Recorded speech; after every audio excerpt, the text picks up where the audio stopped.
4 Stories of Horse Sense Hank by Nelson Bond. Section 1. The Scientific Pioneer, Part 1.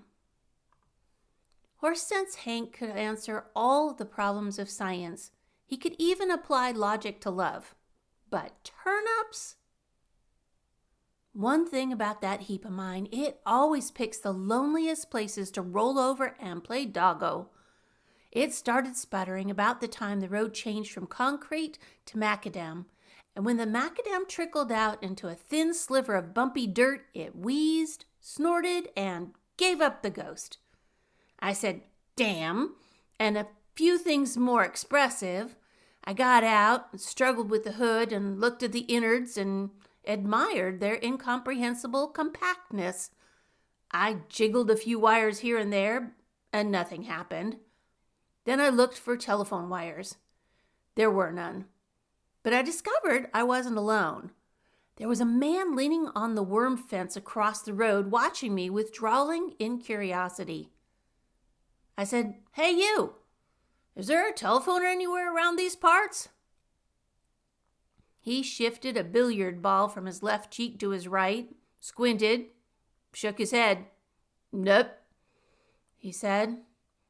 "How about a garage?" I asked. "How far is it to the nearest garage?" He bobbed his head northward. 2 mile? Maybe 2.5? He said. "Thanks," I told him, "for the poisonous information." I locked the car and started in the direction he'd pointed out. I'd taken a dozen steps when he halted me. "Swim good?" he asked. I looked at him, then at the dull gray February sky, then at the dappled patches of unthawed snow clinging to the roots and hollows. "I'm a duck," I said, "not a penguin. I stick to hot water in the winter. I hold the All-American freestyle record for February bathtub paddling. Why?" "That's what," he said, "I figured. You can't go that way then. Bridge is out, and river's 1/2 mile wide. You better go t'other direction." I glared at him. "Say it," I said. "How far?" 15 miles, he guessed. 16 more like. 16 miles. I did the only thing I could think of. I kicked my buggy in the bumper, then collapsed onto the running board. Hell's beacons, man, I can't walk that far. Not without my Boy Scout axe. What am I going to do? I got to get to Westville before dark. My car's on the squeegee, and so far as I'm concerned, that thing under the hood is a deep, dark mystery. He said, "Let's see," interestedly, and gangled over the fence. He lifted the hood and stared into the maw of my crate. His eyes darted from one piece of machinery to another. After a while, he began to mumble to himself, and once he nodded. Then he muttered, "'Pears like it ought to be this'n here." He reached in and touched something. It clinked. He tightened it. "Try her now," he said. "Wiggle something. Make her go." "Sure," I said caustically. "All I need's a nice long hill." But I climbed in and kicked the starter. Then I yelled, because the old jalopy gave one disgusted snort and then began to purr like a fireside tabby. "She roars," he said. "Purty, don't she?" "She do indeed," I told him exuberantly. "Say, friend, why didn't you tell me you were a mechanic? You've saved me 3 aspirins and a broken arch." "Me? A mechanic?" he drawled. "Shucks, mister. I ain't never seen the innards of one of them things before." "You've never?" I chuckled. "Cut the comedy. Then how did you know what to do to make it start?" He squirmed a trifle embarrassedly, I thought, and he shuffled his feet. "Well, now it just stood to reason," he said. "Seems like that thingamajig hanging on the whatchamacallit shoulda—" I grinned. "Okay, pal. You got secrets, I got secrets. All godchildren's got secrets. Anyway, thanks for the first aid. Here's a little something for your—" But he shook his head. Oh, that's all right, he mumbled. 'Twarn't nothing, mister. So long. He grinned and ambled off across the field, and that was that. I reached Westville before dark, found the man I'd been sent out to interview, and told him who I was. I'm Jim Blakeson, I said. There's a rumor that I'm the public relations department for Midland University. It's a phony. Between you and me and the League of Nations, I'm really the third assistant errand boy for Culture Incorporated. Now, about this new comet you discovered. Midland is all upsy-daisy to find such a promising young amateur astronomer in the state. They're willing to subsidize you to the extent of a newer and larger telescope if you'll agree to act as a lay member of their observatory staff.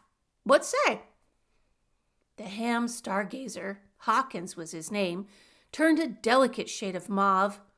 It was happiness, I think. For a minute I thought he was going to kiss me.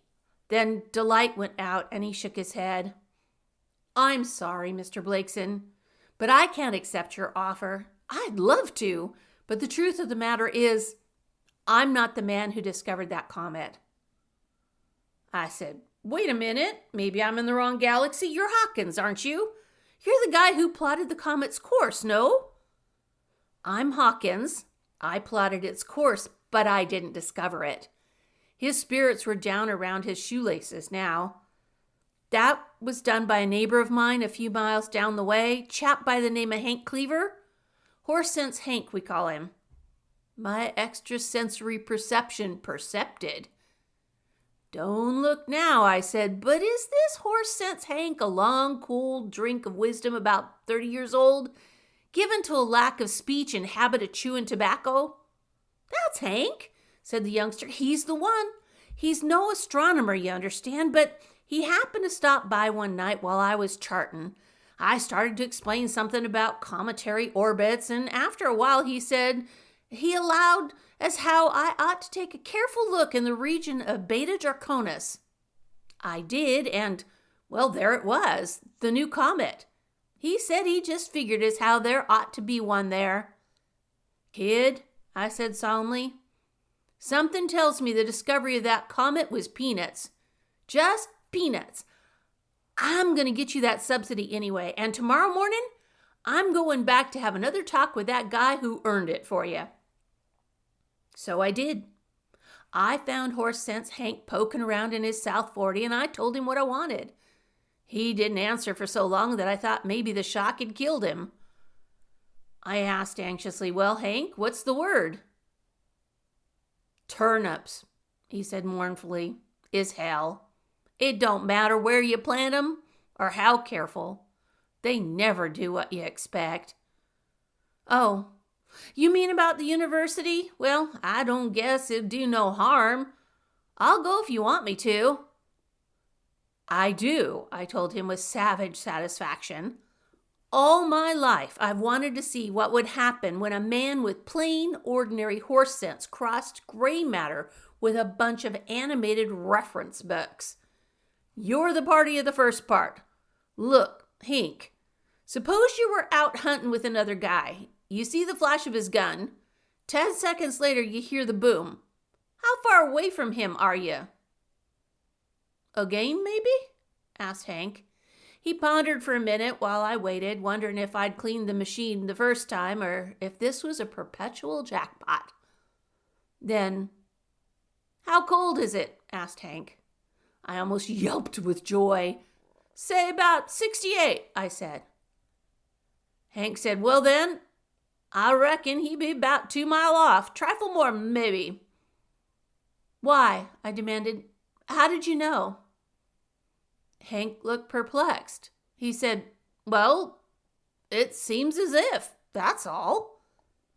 And that, I told him, is all I wanted to know. Come on, my friend, let's go puzzle the pedagogues. The only thing stuffier than the office of H. Logan McDowell, Midland University president, was H. Logan himself. Hank and I entered the outer office, ran a gauntlet of upturned noses, and were finally informed by a pair of glinting pince-nez that Dr. McDowell will see you now, if you please. We pleased. Beauty and the Beast greeted us. H. Logan's daughter might be a chippy off the old blockhead, but they look about as much alike as me and my passport picture.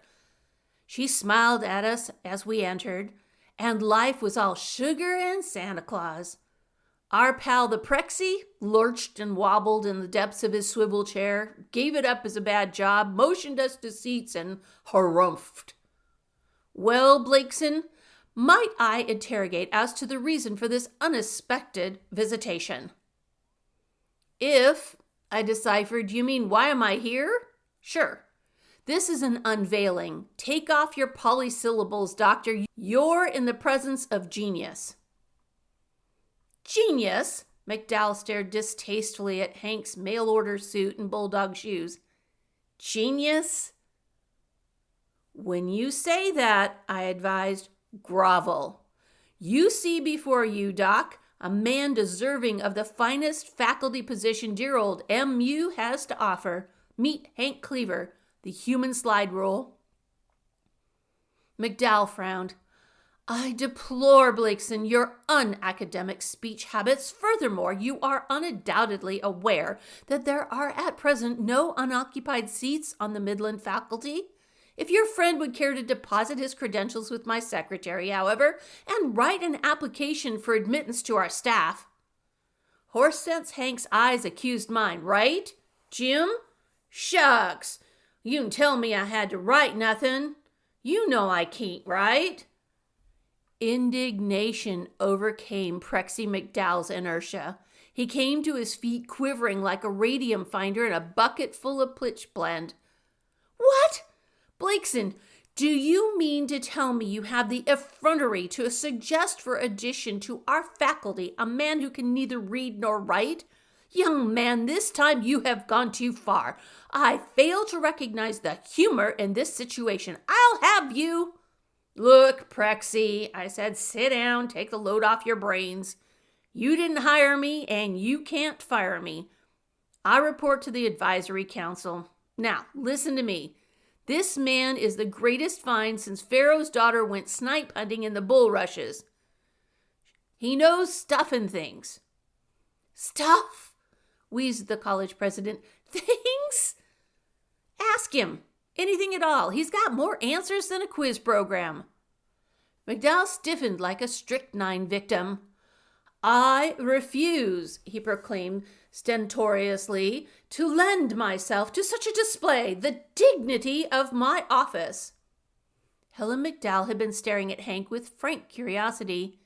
Now she said, Papa, why don't you follow Jim's suggestion? Ask Mr. Cleaver a question. That got him. Very well, he said. I will ask a single question, but if he fails to answer it... He had a dirty look in his eyes. I said, serve it straight, Doc. No tricky place names or technical phrases. I shall merely ask our rustic friend, said McDowell stiffly, to explain to us the fundamental laws of motion as established by Sir Isaac Newton. And he glared at Hank and me malevolently. Merely. I looked at Hank, and the blank expression on his pan gave me the queasies. He said wonderingly, Sir Isaac Newton, Jim? Who's he? Skip that part, Hank, I advised. What the doc wants to know is what natural laws apply to things moving. You know, what do they have to do or can't do? Oh! Hank's brow furrowed. He knotted his ham-like paws and unknotted them again. Finally, a light shone in his eyes, and he said, Well, far as I can see, first thing is they can't get going by themselves. Or if once they do, they can't stop less'n something stops them. I glanced at McDowell, who had gulped audibly, and said, Keep going, Guy. You're hot as a firecracker. Well, seems like everything in motion makes an equal motion like itself, and it don't matter whether what it acts on is still or moving. And if there's anything else acting along with it, both movements is going to have a say in the showdown. Me, I'm a publicity man, not a physicist. It was all a deep fog in my mind, but McDowell's eyes were bulging. "Go on," he ordered grimly. "Lastwise," drawled Hank, "'pears like whenever there's a movement one way, there ought to be an equal kickback t'other way." He hesitated for a long moment, then he shrugged. "Reckon that's all I can think of offhand." McDowell repeated numbly, "That's all he can think of offhand," and staggered to his chair. He tottered for seconds, then dropped into it. "The product of a genius's thoughts for years, and he solves it in 5 minutes." Then he snapped out of it, and he was sore. "You, Blakeson," he yelled. "Yeah? This is one of your tricks? What do you mean by this outrageous imposture? You can't deceive me. This man has studied physics. He knows—" "Physics?" interrupted Hank eagerly. "Say you're darn tootin' I'd studied physics. And take it from me, all these here now drugstore things ain't no good. You get a batch of fresh wild cherry saplings, boil 'em in water for about half an hour, and add—" "Quiet," I pleaded, "is requested for the sake of those who are asleep. Dr. McDowell, I give you my word of honor, Hank is just what he appears to be, a man of the soil, gifted with great talents, or rather, one great talent, that of common sense." A moment," McDowell silenced me with an uplifted palm. "Mr. Cleaver, are you acquainted with the principles of Mendel?"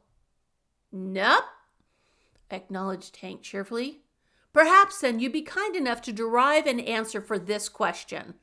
A man has a black dog and a white one. He mates them. Female whelps 4 pups. Of the 4, how many will you expect to be black and how many white?" Horsense Hank cast a sidelong glance at Helen and blushed, but he didn't bat an eyelash. "This here now black hound, what color was his old man and woman?" "They were also black." "And t'other, one's mammy and pappy was white?" "We will," said Dr. McDowell weakly, "assume that to be so." He knew he'd lost again. And so he had, for Hank's answer was bland simplicity.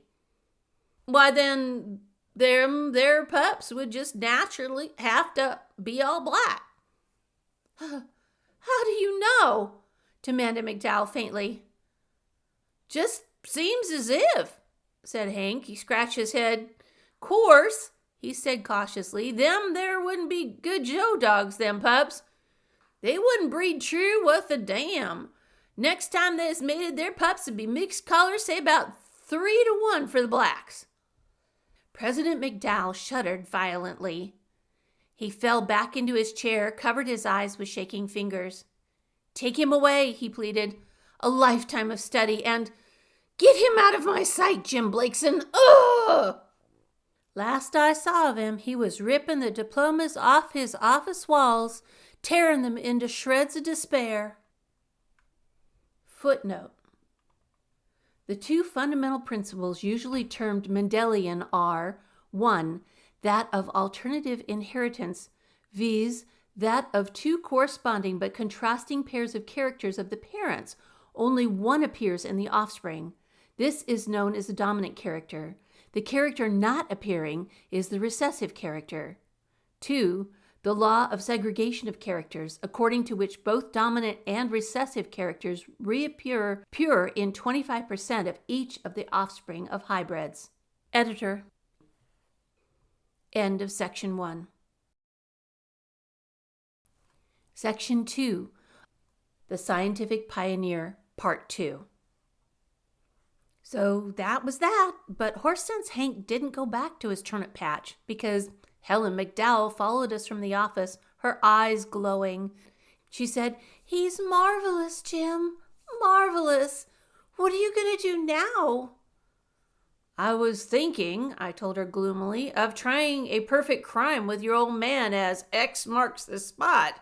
Any objections?" She said thoughtfully, "You might want to mate till I get next month's allowance. Daddy's not so bad when you get used to him, Jim. But I mean about Mr. Cleaver. Is he planning to stay here in town? Hank shuffled his feet. Seems if I ought to go back to my turnips, he opined. Darn things'll go to seed if I don't. Helen turned it on, and what I mean, when she really did, it really went on. Her smile wasn't even directed my way, but I caught the backwash and made next year's New Year's resolutions 10 months in advance. But how disappointing, Mr. Cleaver. I was hoping we might have dinner somewhere and talk a little while. Great idea, I said. I'll call Tony's. Just the two of us, she continued, alone. Hank swallowed with difficulty and stayed. Who wouldn't? So I put him up at my apartment. At first he demurred. I don't want to be no expense to you, Jim, he protested. But he wasn't, because one night I took him to the college club, a gambling joint on the outskirts of town. He looked awful in a rented dinner jacket, the smartly garbed croupiers laughing when he walked into the casino. But he who laughs last, laughs last. We moved to the roulette table and watched for a few minutes. Finally, red came up 3 times running, so when the croupier called for bets, I laid a couple chips on the black. Hank frowned. As the white ball rattled around in its groove, he reached out suddenly, moved my chips to the other side of the board, to the red. I said, Hey, wait a minute, guy, don't be a... Then the ball stopped rolling and the attendant purred, 21 red, passé, and raked to my little bet an equal number of chips. I pointed at the neat, even rows of chips and bills stacked before the croupier. You see that stuff, my friend? That's money, not hay. You may be a genius at some things, but this is the old gambola. A risk, any way you look at it. Lay off my bets. And this time I moved my entire bet to the black column. Why not? It was due. But Hank said plaintively, Shucks, Jim, it stands to reason. And once again he reached out, shifted my bet to the red. Someone in the crowd snickered.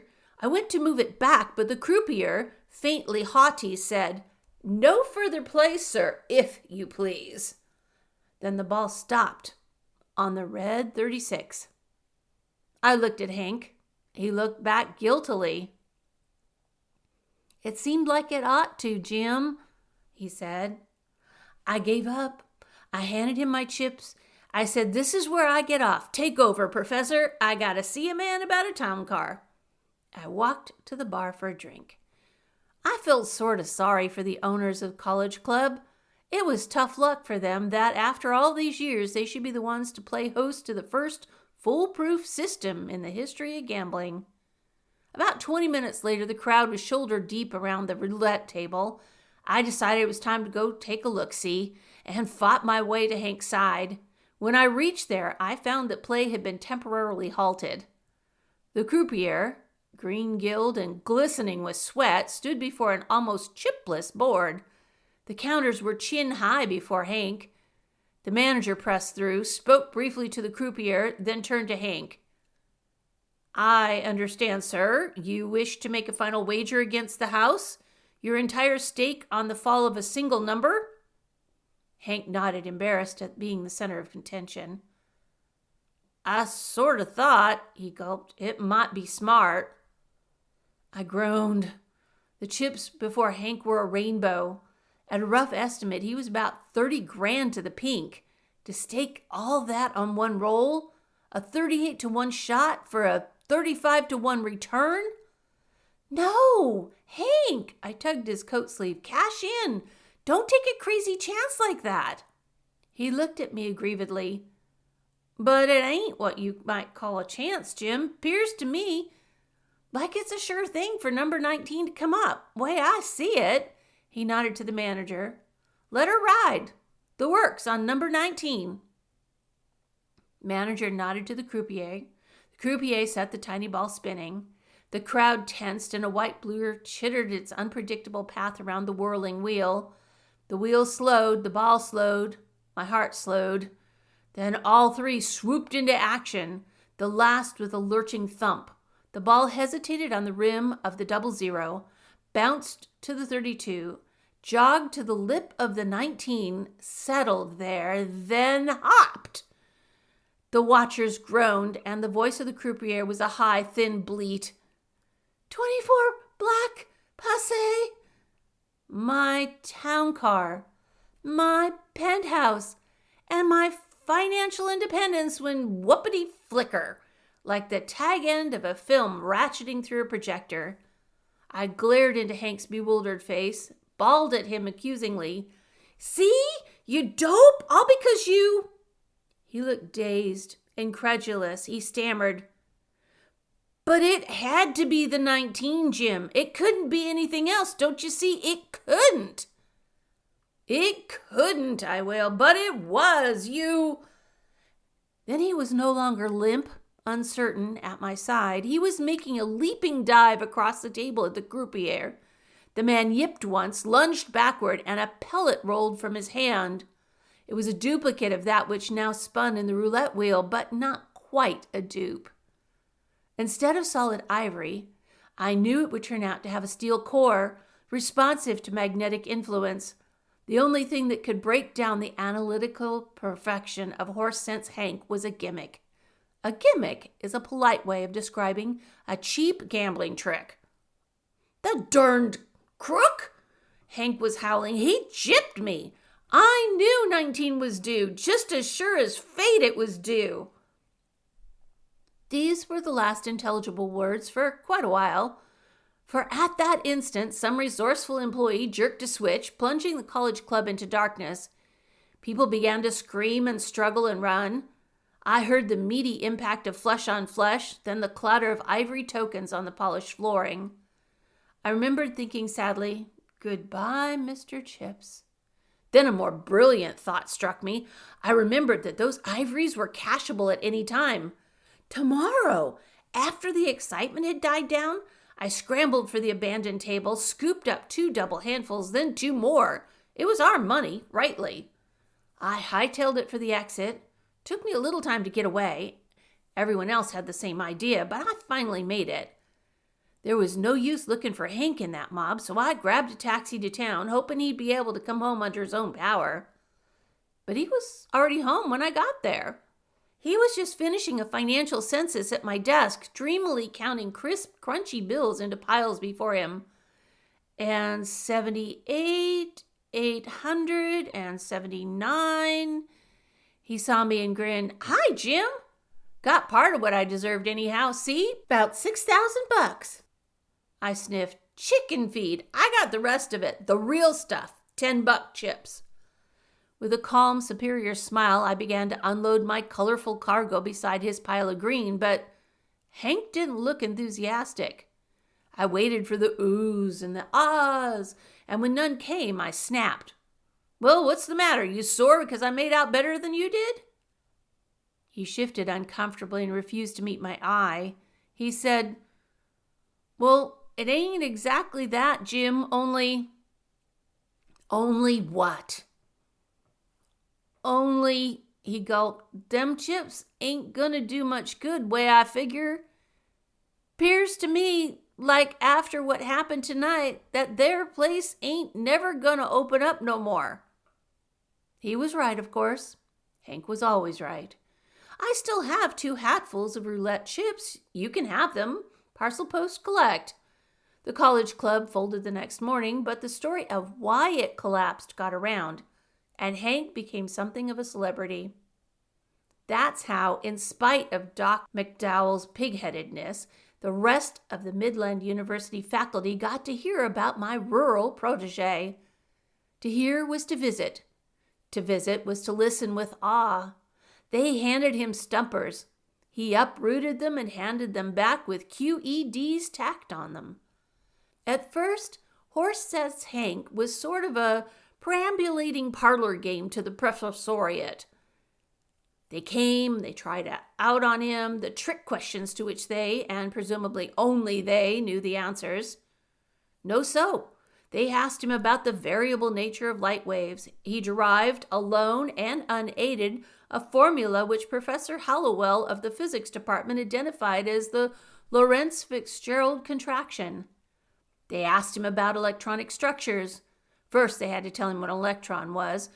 After that, he did the talking. He confused me and practically everyone else present. He kept talking about a whatchamacallit. Finally, Dr. Enderby of the Blair Research Foundation pinned him down as to the exact nature of this mysterious something. Blair grayed visibly when he discovered that Hank's whatchamacallit was identical in meaning, value, and structure with H, that abstruse physical concept known as Planck's constant. Hank offered apologetically, "They ain't no word to describe it exactly. It just is, that's all. I reckon if you wanted to, you could say that it was the difference in energy values in them there light rays we've been talking about, but that ain't all. It's more than that. It's also the amount of difference in the way things are. I mean, when you bet or gamble, the whatchamacallit comes into the picture." Blair wept. "Heisenberg, the uncertainty factor, identical with Planck's constant." He went home gibbering. Then the graybeards realized that Hank was not just a freak, he was the answer man in person. They started digging up toughies that had stymied them for years. They served them in simple language, and Hank dished up replies in homespun. Me, I don't pretend to understand half the stuff I heard him talking about, so you'll have to overlook if I botch the job of retelling. I recall hearing an astronomer ask one night, "Mr. Cleaver, what, in your opinion, is the explanation for the observed fact that celestial bodies apparently always move in conic sections of elliptic or infinite orbits?" Hank twiddled his fingers and said, "Why, 'pears to me that's on account of nature is lazy." Someone ejaculated, "Nature lazy?" "Sure. Moving things take the shortest path." The astronomer, frankly dubious, said, "But really, an ellipse could hardly do that because a shortest path." "No," said Hank. "You take a flat piece of paper, quickest way across it's a straight line, ain't it?" "Naturally." "You take a globe of the world, though, and things don't work the same. You want to go from, say, Los Angeles to Japan. You wouldn't follow straight across one of them lines of latitude, would you? You'd sort of hump up by way of Alaska." A listener nodded eagerly. "That's right. You'd take the arc of a great circle, the great circle route." "Well," said Hank, "same thing in the universe, which has got, near as I can figure out, another right angle in it besides the ones we know and see." "You mean another dimension? A fourth dimension?" "Call it that. Anyhow, in this sort of super globe, which has 4 dimensions, stands to reason that the shortest distance from one point to another will be a closed figure, a sort of lopsided circle." That stopped them cold for a moment, but Tompkins, the astronomer, wasn't through yet. "Our observations, Hank, also indicate that in this universe, every other galaxy is running away from ours as fast as it can. Why is this?" Cleaver repeated unbelievingly, "Running away?" "Yes, our spectroscopes show a redshift in the apparent motion of all stars. This proves that the universe is expanding." "Why, no," said Hank. "Gosh, no." "No?" "Well, you got it all backward," explained Horse Sense Hank. "What you're saying ain't reasonable. Truth of the matter is, universe ain't expanding at all. It's just a standing still. Reason things look that way to us is because we're contracting." And that really did stop them. Even when Hank explained that the same effect would be visible to a man standing in the middle of the floor of a gigantic room while the walls receded, as would be visible to a man shrinking in the middle of a normal-sized room, they didn't get it, but they tried. They took it home to sleep on. So grew the fame of Horse Sense Hank, and while all this was going on, another thing was happening too. Hank was seeing Helen McDowell practically every night, and, well, if you've ever seen a supercharged carton of honey and dynamite like Helen, you know the inevitable results. Love with a capital boom. Old McDowell had a fit. E-I-E-I-O. But it did him no good. His mood was one of kill and boo. But Helen's was one of bill and coo. It got so every time I saw Hank and Helen together, they looked a reproduction of the Laocoon group. Footnote. Laocoon was a priest of Apollo who warned the Trojans against the wooden horse of the Greeks. As a result, he and his 2 sons were destroyed by serpents sent by Athena, who'd placed her bet on Greece. This mythological tragedy is portrayed in a magnificent statue now in the Vatican at Rome. Editor. End of footnote. And then the ripples in the path of true love began to straighten out. The Isamander Research Fund heard about Hank and granted him a $5,000 fellowship, and Dr. McDowell snorted, "Preposterous! They must be crazy." Then the Lowell Observatory made him an honorary member for his great help in unveiling the mystery of white dwarf stars, and McDowell said, "What do you think of that?" Then the Advisory Council of Midwestern U went over our Prexy's head and offered Hank the chair of General and Practical Sciences, and McDowell, bug-eyed, told me hopefully, "You know, Jim, the first time I saw that young man, I said he'd go places." And when the Nobel Committee voted to Hank Cleaver the annual awards for outstanding work in the fields of physics, astronomy, and psychology, McDowell capitulated completely. He rubbed his hands together, beamed like an April morning, and said, "God bless you, my children. Would you like block letters or script on the announcements? Anything at all to please your little hearts." So it was arranged. A big church wedding for Helen and Hank, and of course I was to be best man, and Hank should have been the happiest guy alive, but was he? No. As the days narrowed toward the fateful one, he began to grow moody and thoughtful. Several times I caught him sitting by himself, pondering and shaking his head. Once I heard him mutter in a low undertone, "Maybe it wouldn't exactly work like that." He was puzzling out some deep problem.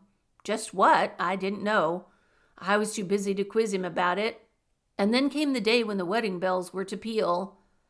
I went to the church to see that everything was in apple pie order. I left Hank wandering in a sort of daze, impressed on him the necessity of being there at 11 sharp, told him to take a drink and stop looking like Sidney Carton, and wondered if he'd stop the ceremony to tell the preacher his words were unreasonable. Time zipped by. The guests began to arrive. The organist came in and started practicing. The preacher came. Helen arrived, surrounded by a bevy of chattering bridesmaids, but no Hank. I called the apartment. The phone continued to laugh at me. Dr. McDowell came back to the vestry room and pouted. "Where is he, Jim? It's getting near 11. "He must be on his way," I said hopefully. But 11 came, and still no Hank. And then it was 11:15 and 11:30, and people were beginning to cough and get restless. One of the bridesmaids got hysterical. Helen shot Emily Post to the 4 winds and came to me in the vestry room almost in tears. "Jim," she pleaded, "he's not here. He must have been hurt or something. Can't you find out?" "I'll try," I told her. She left and her old man came in. He was upset, and I don't mean he had a hangover. His eyes bulged like bumps on a cucumber. "Blakeson," he bellowed, "where's Cleaver?" "Do I look like a crystal ball?" I snarled. "Sit tight. Amuse the crowd with card tricks. I'm going to find him." And I went. But somehow I had a feeling it was a futile gesture. I hope the card tricks were good. They had to be to hold that crowd because it took me 3 days to find my friend Hank. And I finally located him in, you guessed it, the South 40 of his farm near Westville. Hank had reverted to the soil. Once again, he was clad in coveralls and bulldog shoes. He'd turned his back on civilization as a snake discards last year's skin, and the mouth that had once taught pedagogues was again clogged to the incisors with cut plug. He saw me coming across the field, rose and dusted his knees and shook his head dolefully. "Nope, Jim," he said. It ain't no use asking. I ain't a-going back. Man, I told him, you're crazy. Don't you know the whole university's in a fever because you skipped out? Why did you go? Helen's all busted up. Don't you love her? He made a vain, twisting gesture with his hands. His eyes were bleak. Yup, Jim, he said. Then for goodness sakes, why did you do it? He gulped wretchedly. I can't marry her, Jim. I just can't. That's all there is to it. Why? I was sore now. For Satan's sake, why? Something like this deserves an explanation. On account, he said. On account of it wouldn't work. It wouldn't. I stared at him. Come clean. He said, I figured it all out, and it won't work. Say I marry her, all right? Pretty soon stands to reason we'd have a youngster. A boy, I figure. Some more years would pass, he'd grow up. First thing you know, he'd be a man himself, and he'd up and fall in love with a girl. And it just naturally stands to reason that him being the kind of boy he'd be, and me being the kind of man I am, we'd be sure to have a big ruckus because... I stared at him. Because? 'Cause the kind of girl he'd fall for, said Hank, would be some darn chorus girl, and... Hank's voice was heavy with parental firmness. They ain't no son of mine gonna marry no chorus girl. I felt like yesterday's lettuce. I said faintly, but that's ridiculous, Hank. You can't know. I do know, Jim. Afore I met Helen, I never worried none about the future. Let every day take care of itself. But when we planned on getting hitched, I started figuring out the logical results. The results that had to be by natural cause and effect. He shrugged. And that's the answer. So it's better to never start the chain that'd make us all unhappy. He held out a bronzed paw. It's been nice knowing you, Jim.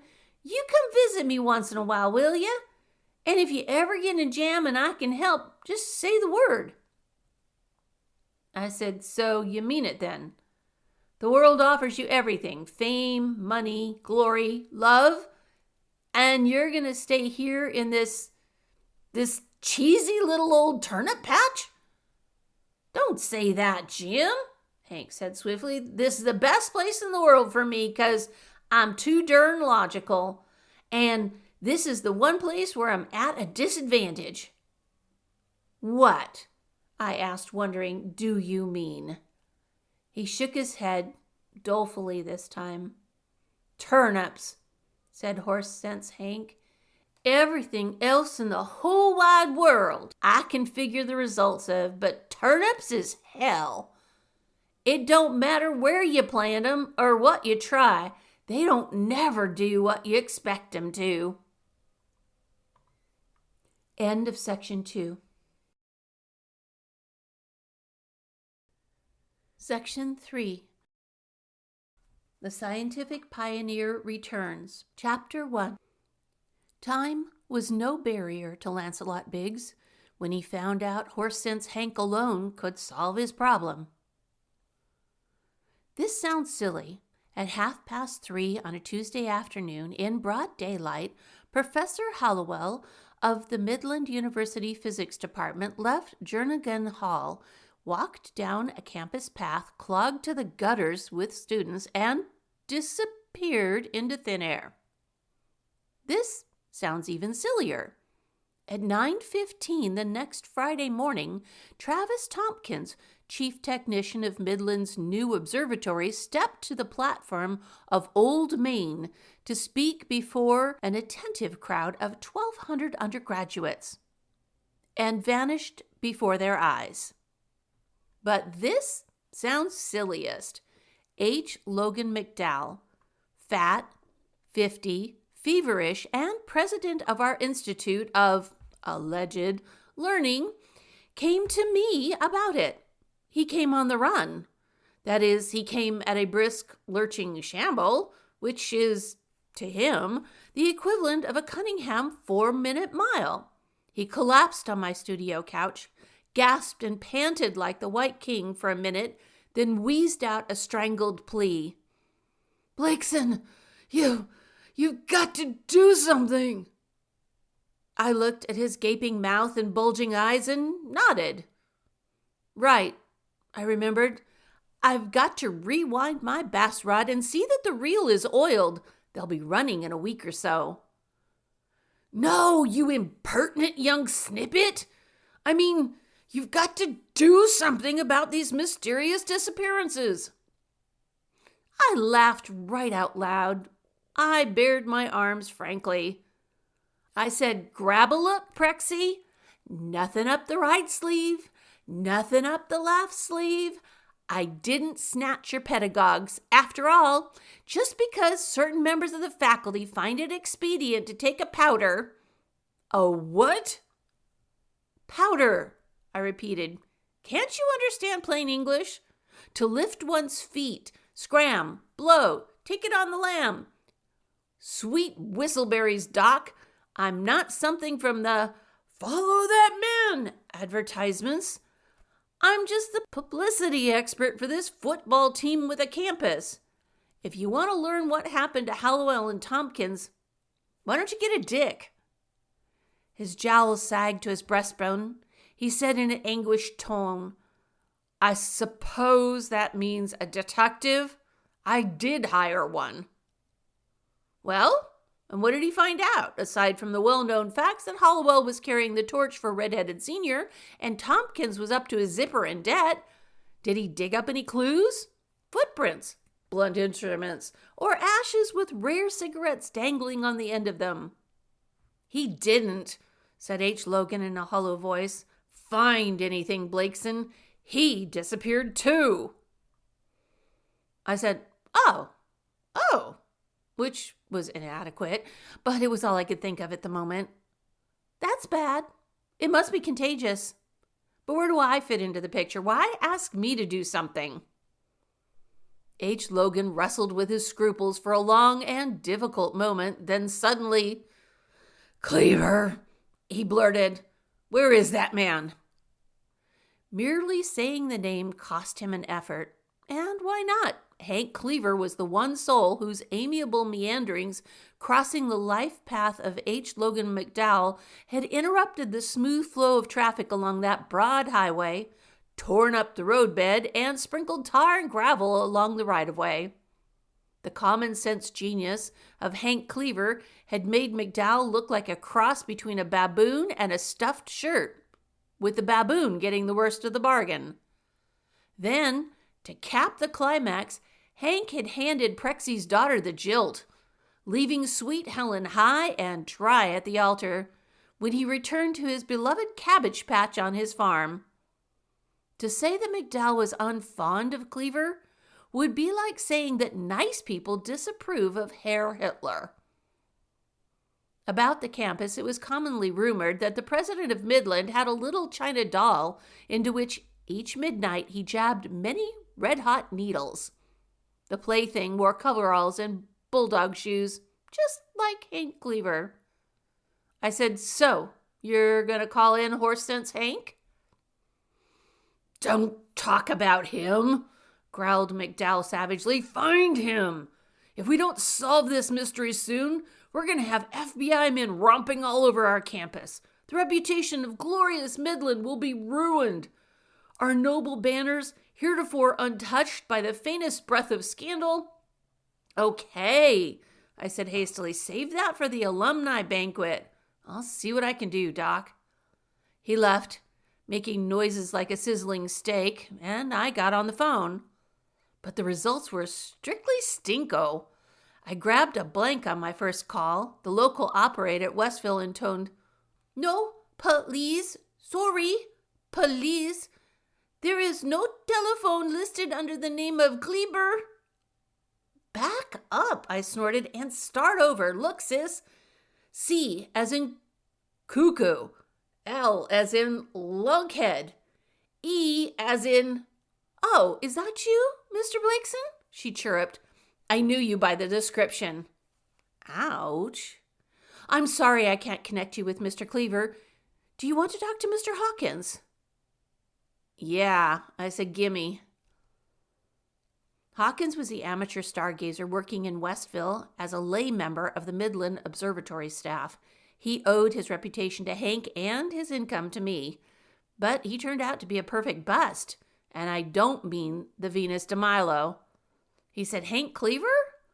No, Jim, I haven't seen him for several days. I don't know where he is. But why do you want him? What's the matter? Is anything wrong? Is anything, I countered, right? Look, Hawkins, take a run out to his farm, find Hank, and tell him I got to see him immediate. Who's there?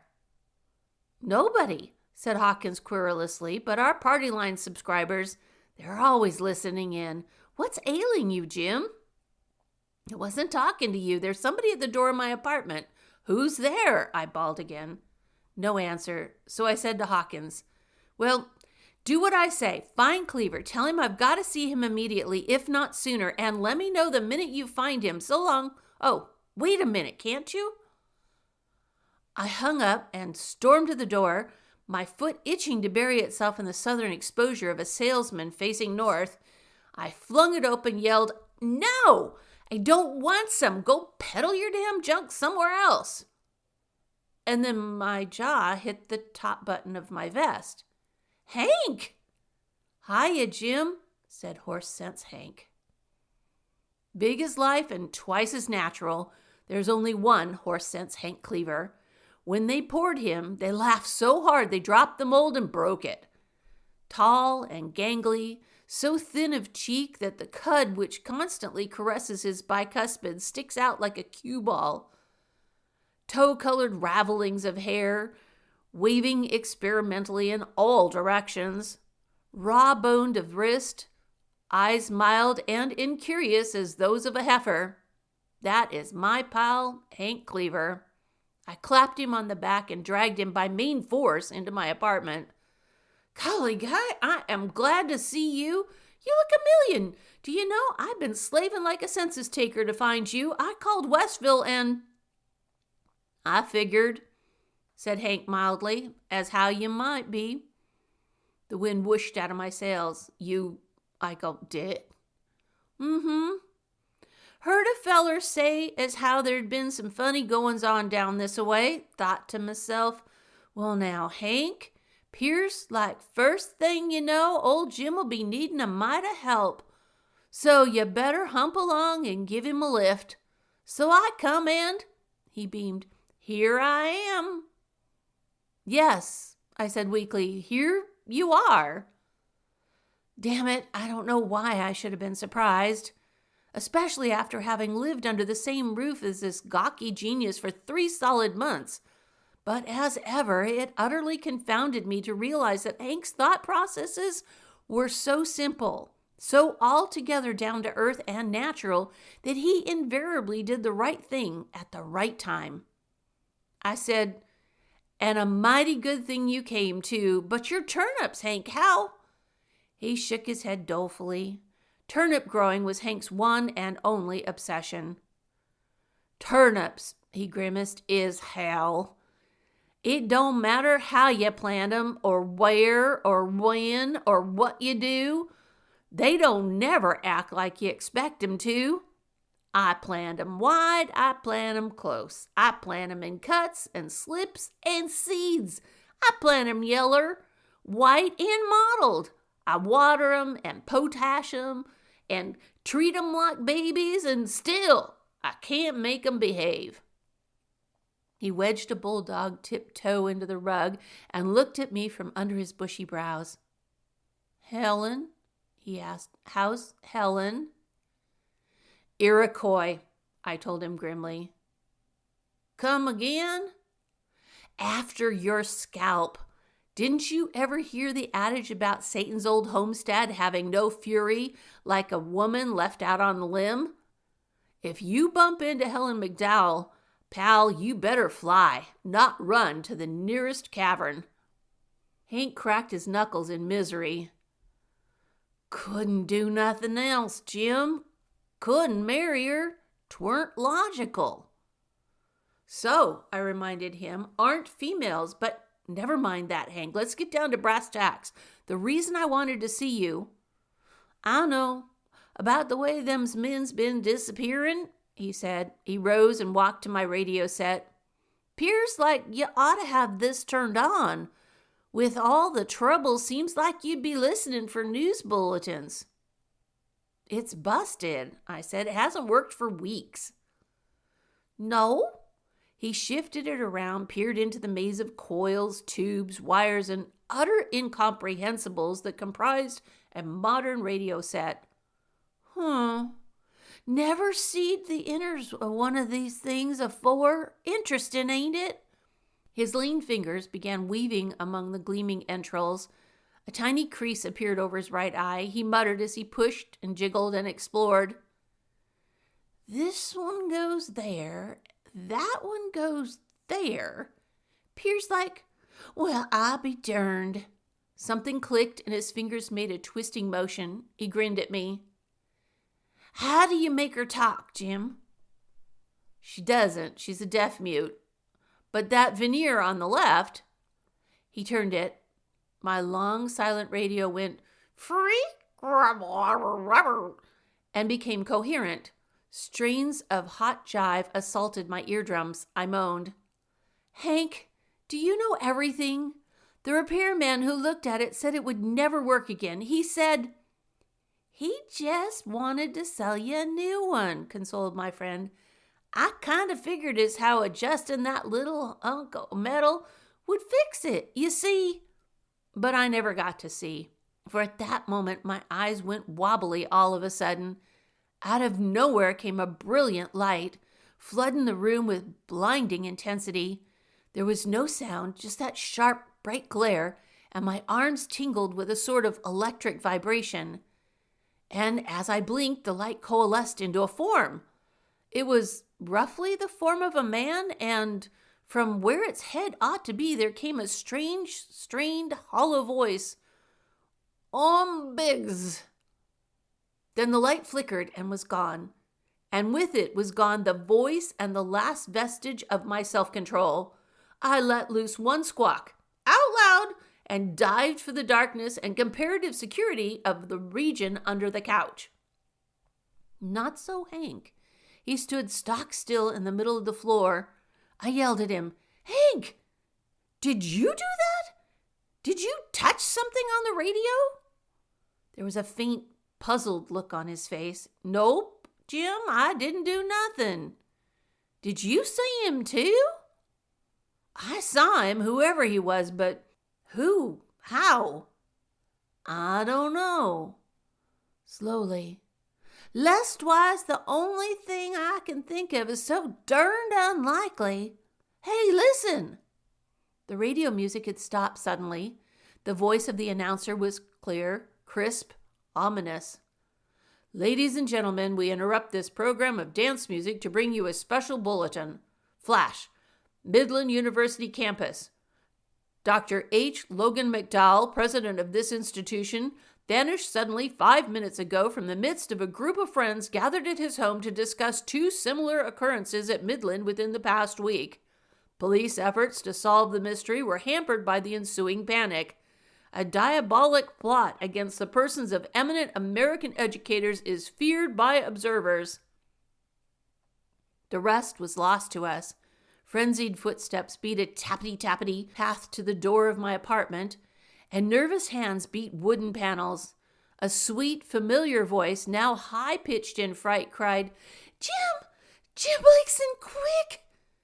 The door and sheer courage were all that sustained her. As I opened the first, the second gave out, and Helen McDowell moaned gently and collapsed into my arms. End of section 3. Section 4. The Scientific Pioneer Returns, Chapter 2. Unexpected Journey. I yelled, Get some water, Hank, and some brandy. I carried her to the studio lounge. Hank came back with 2 glasses.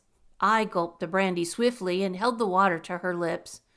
Pretty soon she sputtered, pushed the glass away, and opened her eyes.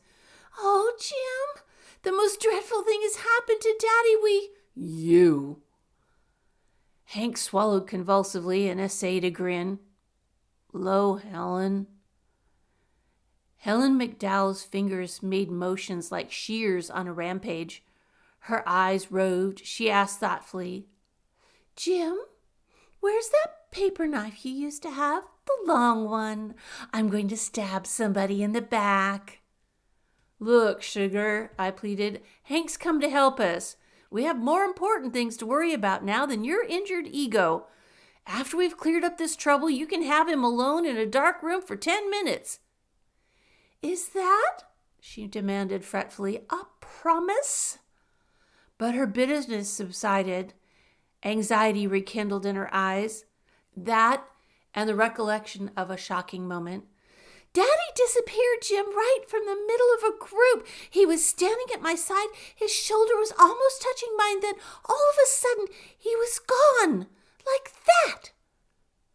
Under any other circumstances, I would have guessed that the old windbag had finally blown up and drifted away. But there was precedent now for his Houdini act, one with sinister overtones. 3 men and an animated gumshoe detective had vanished. But I said, in a voice that I hoped wouldn't sound too much like a dish of unchilled tapioca, Now don't worry, Helen. Everything's going to be all right. There must be a logical explanation for this. Hank's just the man to... And then there it was again. A blinding flash of light. A weird vibrancy tingling my body, drawing taut the tiny hairs of my forearms and neck. Light motes dancing giddily before my eyes, coalescing to form the figure of a man. A wavering, mobile figure from the uppermost nebulosity of which emanated a piteous, hollow voice. Scaliva! Scaliva! Then a swift, dulled paling of the light, burning white tarnished into red ochre brazened, the green palpitated into a deep blue indigo. The figure before my eyes took on form and substance. I saw with a sense of stark disbelief it was tall and lanky as Hank himself, that it wore a uniform of some sort, that its eyes were not unfriendly but haggard and despairing, and then, Biggs, wailed our impossible visitor. Biggs! Scaliva! And vanished. I stood still. Very, very still. It was not courage. It was rivets in the soles of my feet. My brain clamored, Go, boys, go! But my knees were clattering and banging like the fenders of a T-model Ford. Helen wasn't much better off.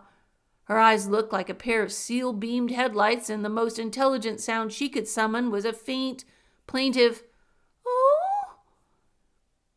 Only Hank retained an iota of self-control, and to tell the truth, his comment was far from enlightening. Well, he said, so that's it. What's what? I asked him shakily. My paralysis was slipping away, and I prepared to do ditto. Friends, did you see what I saw, or has the little brown jug finally done what the Temperance Society told me it would do someday? Hank said, Now, Jim, it ain't like you to act so, especially when we've reached what you might call a crucial moment. Now let me see.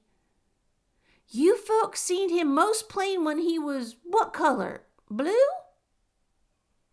Sort of bluish green. Helen said, Greenish blue. That's near enough, mused Hank. That'd be about 0.0005 millimeters. I'll tell him that when he comes back. When he comes back? Why, sure. Hank stared at me amiably. He'll be back any minute now. He done a lot better this time than the first, don't you think? Next time, he'll probably get what he wants. And, I faltered, and I suppose you know what that is? Reckon I do, said Hank complacently. He wants me. I gave up trying. My brain was in a muddle anyway. I said, all right, Hank, you win. Now, get down to straight facts. Who is he? Where did he come from? Why does he want you? How do you know he does? And what is this all about? Hank shifted uncomfortably. Well, now, Jim, that's a powerful lot of questions at one lump. Don't know as I can answer 'em all yet. Have to talk to him first, of course. But as near as I can figure, here's the setup. That guy ain't from our time. He's from some time which ain't come yet. The future, so to speak. I don't know his name 'cause he didn't speak very clear, but I know who he wants 'cause he said me. Helen said dazedly, he said? Where's Cleaver? Explained Hank. Oh, it wasn't very clear. He's all excited, but that's what he meant, I reckon. I swallowed hard and wished the goose pimples would get off my hide. You mean, I said, he's coming back out of the future time to talk to you? Seems as if. More like he'll want to take me with him, Hank said calmly. What? But Hank, that would be awful. You mustn't allow anything like that. Hank said bluntly, you want I should figure out where Helen's old man is, don't you? And them two professors? Way I figured, Jim, there must be something awful drastic going on there in the future. Something so bad, it's got 'em all upset, and they're back-dragging the past for me. By accident, they must have got Howell and Tompkins and Helen's pop. I got to get over there and find out what's the trouble. Here it is. For an instant, there had flickered again that ray of light. Hank warned hastily, you two, stand back out of the way. Keep calm and don't worry. I'll be back directly. He stepped into the middle of the room as the bright golden light suddenly flamed anew. He lifted his voice. .0005, friend, or thereabout. And the light changed, slid swiftly down the wavelengths again to that hue most favorable. The figure appeared, this time firm, unwavering. It was the face and figure of a man remarkably like Hank Cleaver himself, a young man, serious-eyed, hopeful of voice. Cleaver, he cried. You Cleaver? Hank nodded. I'm him. Come, said the young man. Come, Hank Cleaver. He held out his hand, and Hank stepped forward into the blaze of pallid green-blue light, which was just one too many for Helen McDowell. A tiny groan escaped her lips. She tottered, pitched forward to Hank's shoulder. Hank turned worried eyes to me. Grab her, Jim. Get her back before... And I, too, leapt forward. I got my hands on Helen, started to pull her from that color field. I was aware of the distant throbbing of some unknown machine, then of a swift, sudden shock. Great forces wrenched at my body. I felt as if I were being racked in a titanic tug-of-war. There was an instant of frightful cold, another of giddy nausea, a sensation of wild, hurtling motion. Then blackness. Soft, warm, and impenetrable. No, not impenetrable, for there was light in my eyes, and my head was no longer swimming, and I was lying on something comfortable, and a friendly voice was saying, Here you are, Buster, drink this. So why look a gift drink in the bottle? I drank it, and immediately felt warmer inside, and more confident, too. Until I lifted my head and looked about me. Then I let loose a howl that stretched from here to there with reverberations. Great galloping saints, where am I? No, don't say it. Let me guess. World's Fair. My young companion looked puzzled. He was a decent-looking chap, except for that wild costume he was wearing. A sort of uniform, but it reminded me painfully of Buck Rogers' serial.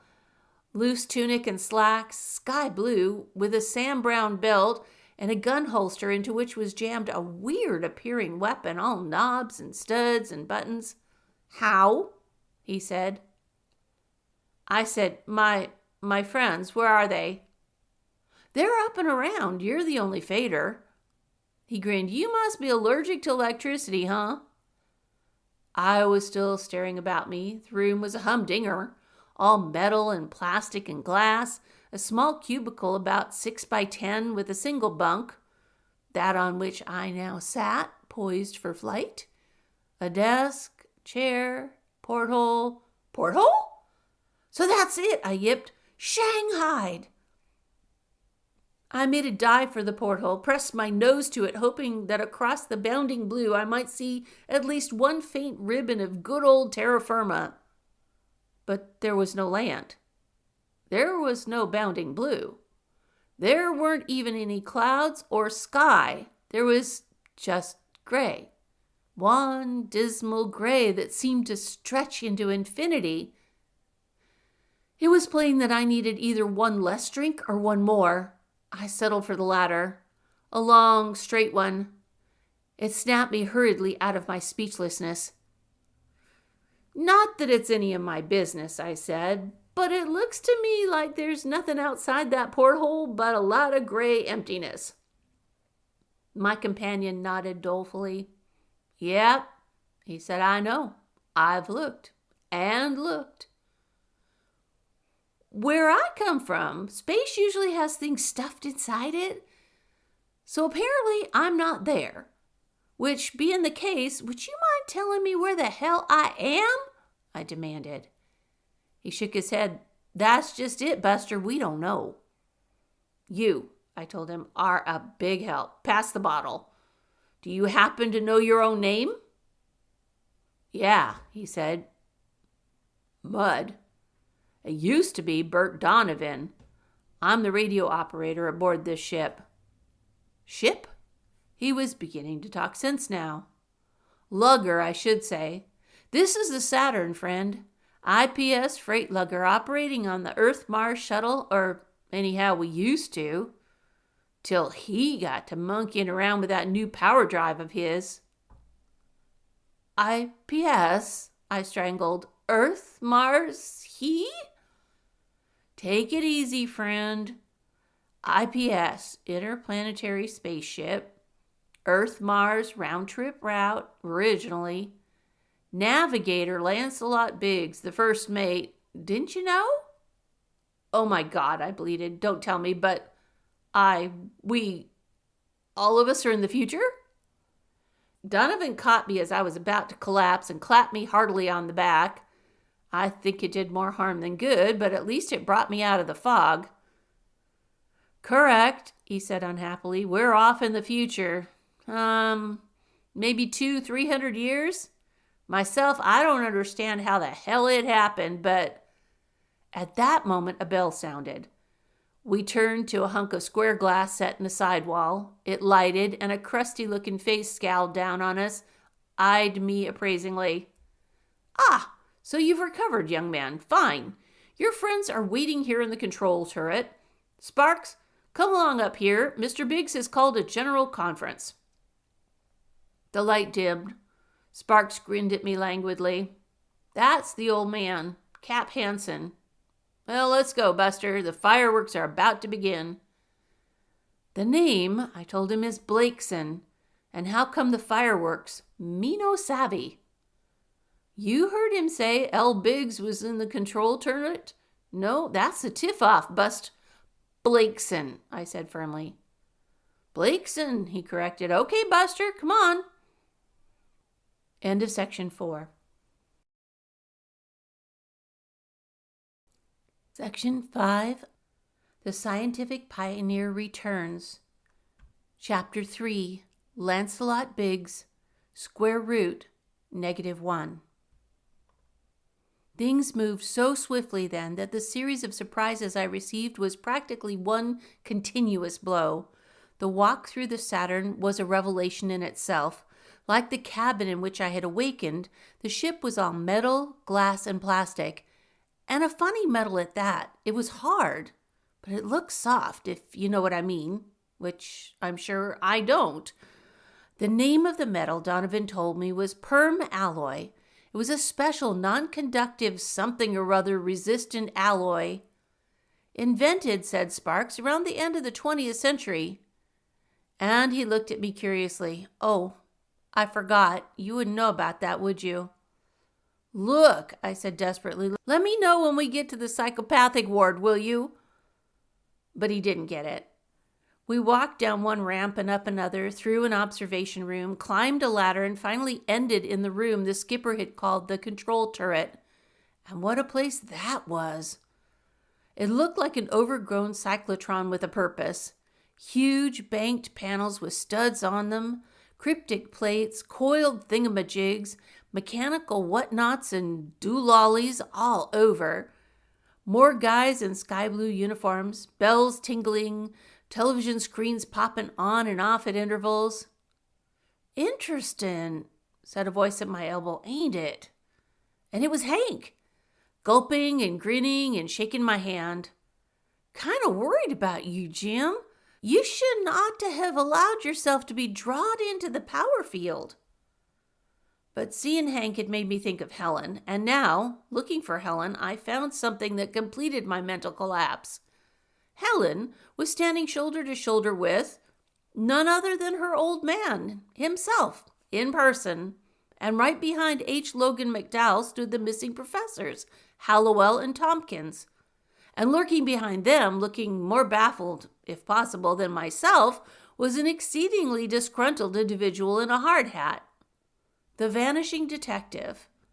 I answered their nods weakly, then I turned to Hank. I give up, pal. What is it, the afterworld or old home week? Hank said seriously, well, reckon is how you might call it the afterworld, Jim. In a way, it's the world which is to be. But here comes a feller that can explain everything. For the door had opened, and in walked the chap whom we had seen thrice in my apartment, the effervescent spirit of electricity, the blue-green mystic, the first mate of the Saturn, Lancelot Biggs. Did I say walked? Excuse it, please. What he did with his feet could never, by the wildest stretch of the imagination, be called walking.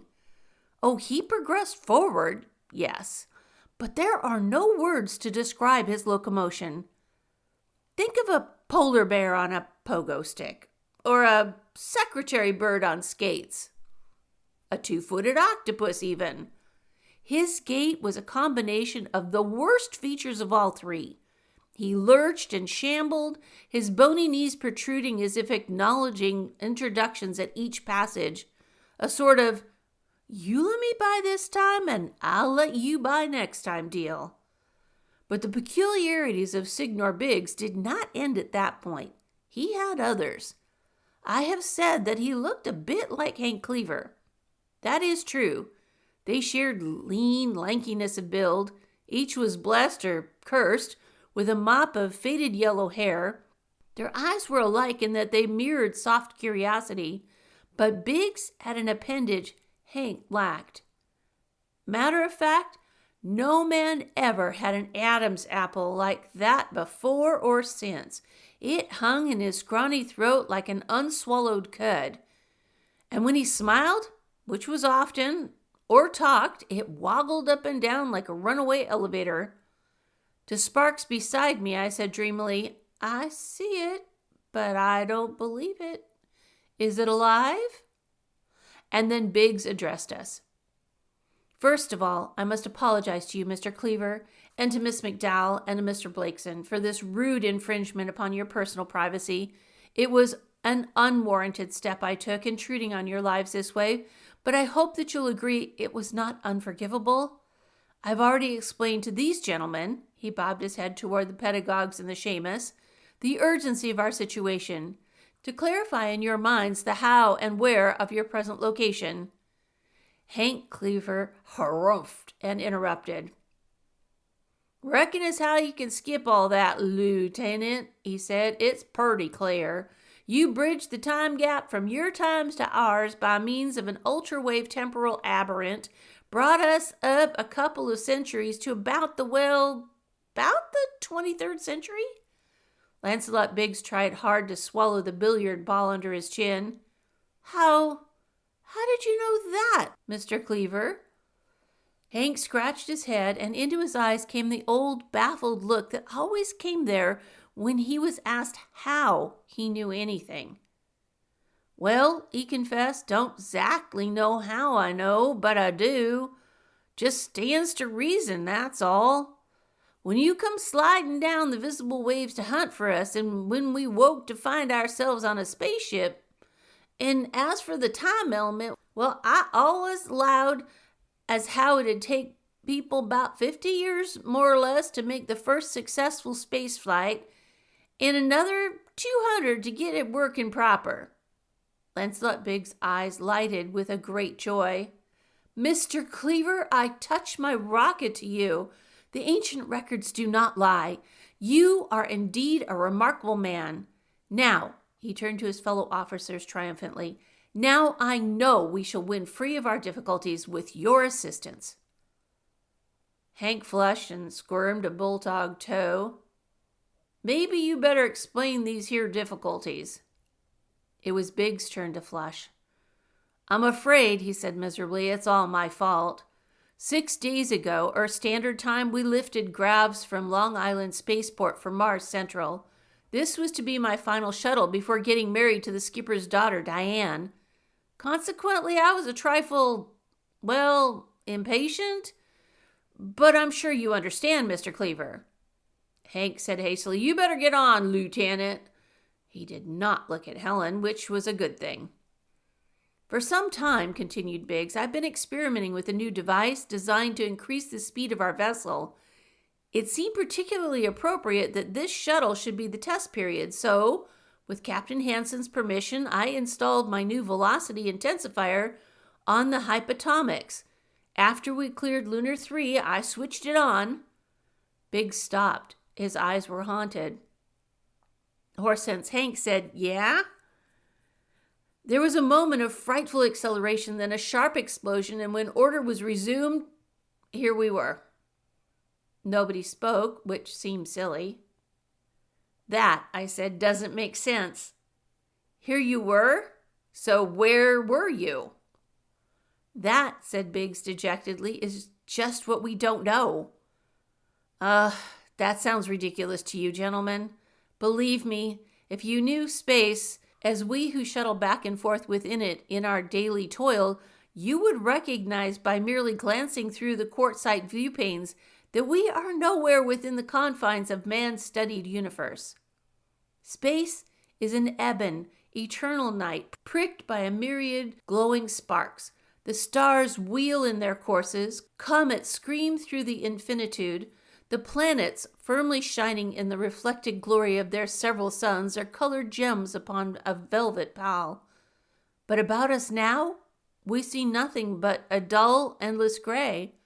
There are no cosmic clouds, no meteor mists, no stars, neither light or dark, only nothingness, complete and unresponsive to our best instruments. Huh, broke in Hank. Was that you say? Apparently, explained the young lieutenant, our delicate instruments were broken during the explosion. That is the factor making more perilous our position.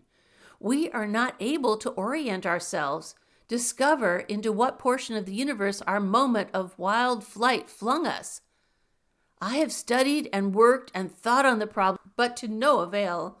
That is why, Mr. Cleaver, I undertook to find you. Cleaver looked at the youngster admiringly. Smart feller, he said. Time travel, huh? Always thought it could be made to work.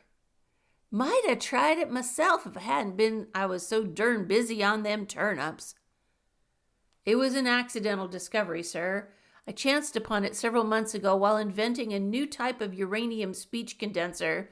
It turned out to be a time speech trap. Nevertheless, insisted Hank, you done a good job finding a way to transport your body across time and picking me up out of 1940, bringing me here. Like to talk to you about that later, but right now, he frowned severely, you say them instruments of yourn won't work? No, sir. Not a tall? Biggs swallowed with difficulty. The truth is, Mr. Cleaver. Hank's good enough. Well, Hank, the truth is, the instruments do work, but they work so dad-blamed funny. Let's, suggested Horse Sense Hank mildly, have a look. That was all the invitation the young lieutenant needed. Without so much as a backward glance at the rest of us, he led Hank to the control banks of the space freighter. They began to talk in undertones. Biggs pushed buttons and explained things. I heard snatches about tensor alleviators and orbital velocity adjusters and a bunch of terms even less comprehensible, and gave it up as a bad job. It was Hank's party and his headache. I turned to my self-appointed guide, the radio man, Bert Donovan. Do you understand what they're talking about? He grinned. Buster, I've been listening to Lancelot Biggs talk for almost a year now, and I have yet to understand the first thing he tells me. Then in that case, I said, it looks to me like a drink is indicated, right? Right as might and shall prevail. I don't know how long later it was that we wandered back to the control turret. It must have been quite a while, for Sparks had shown me through the entire ship. When we got back, Cap Hansen and Doc Hollowell were playing a game of high-low, and the Saturn's skipper was giving Hollowell a good old-fashioned 23rd century going-over. Tompkins and McDowell were napping quietly. The second mate, a guy named Todd, was making motions at guiding the ship's flight through nothing, and also making a mild play for Helen McDowell, and not getting very far with either job. Biggs and Cleaver had finished inspecting the instrument panels and were in earnest confab by the pot charts. Hank seemed to be summarizing their decisions.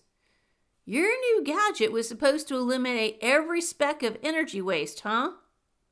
That's right, and thus conserve fuel at the same time giving tremendous speed.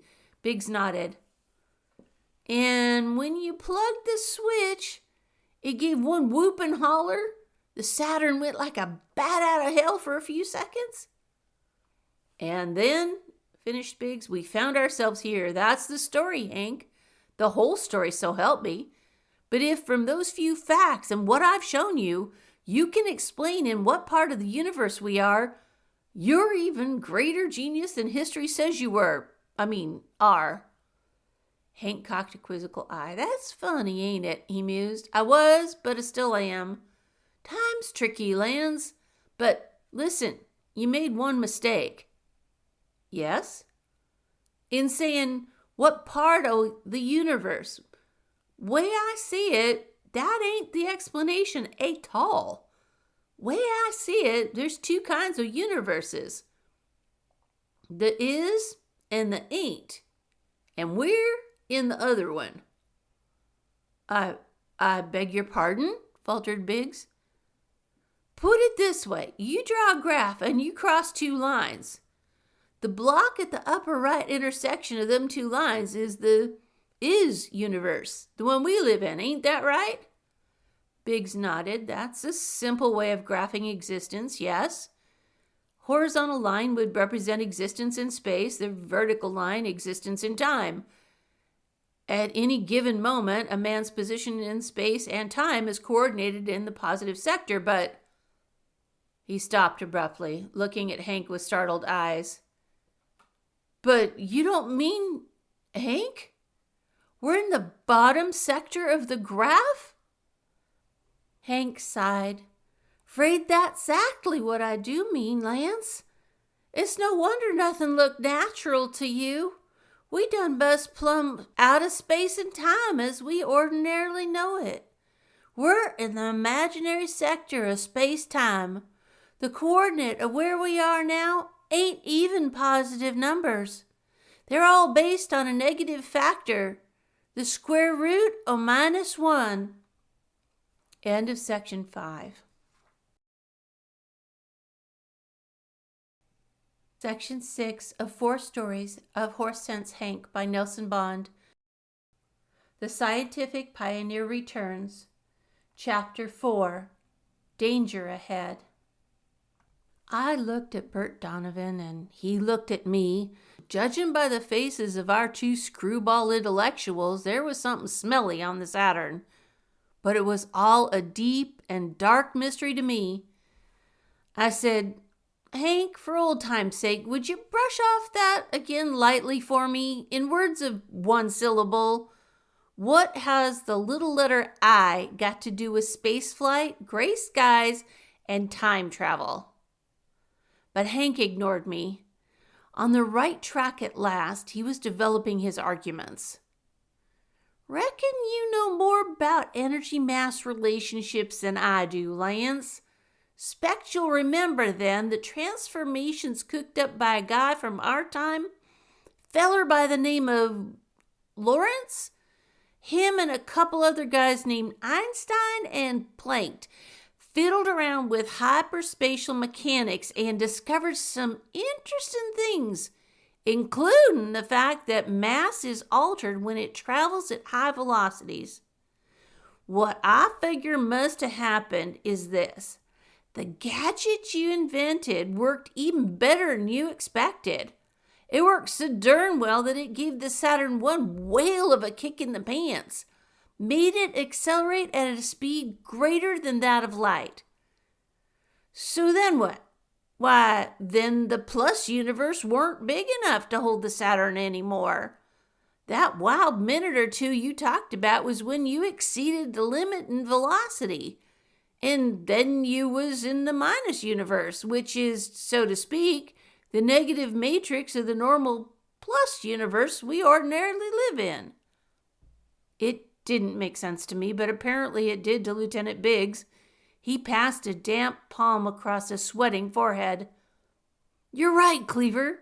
You must be right, because your argument agrees with all the known theories and observed facts. The incredible readings on our instruments, the weird surroundings in which we find ourselves. He stared at my friend somberly. But what are we going to do? How shall we get out of here? Hank said, same way we come in. We blast out. But I've tried that, Hank, Biggs defended, before I realized the full extent of our situation, and nothing happened. There's something strange in the response of the motors.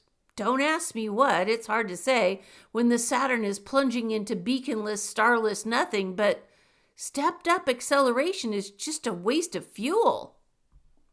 Yeah? Mused Hank. That's queer. Now I wonder why. At that instant came the most unexpected interruption. Todd, who had been quietly tending his controls, suddenly came to life with a startled cry.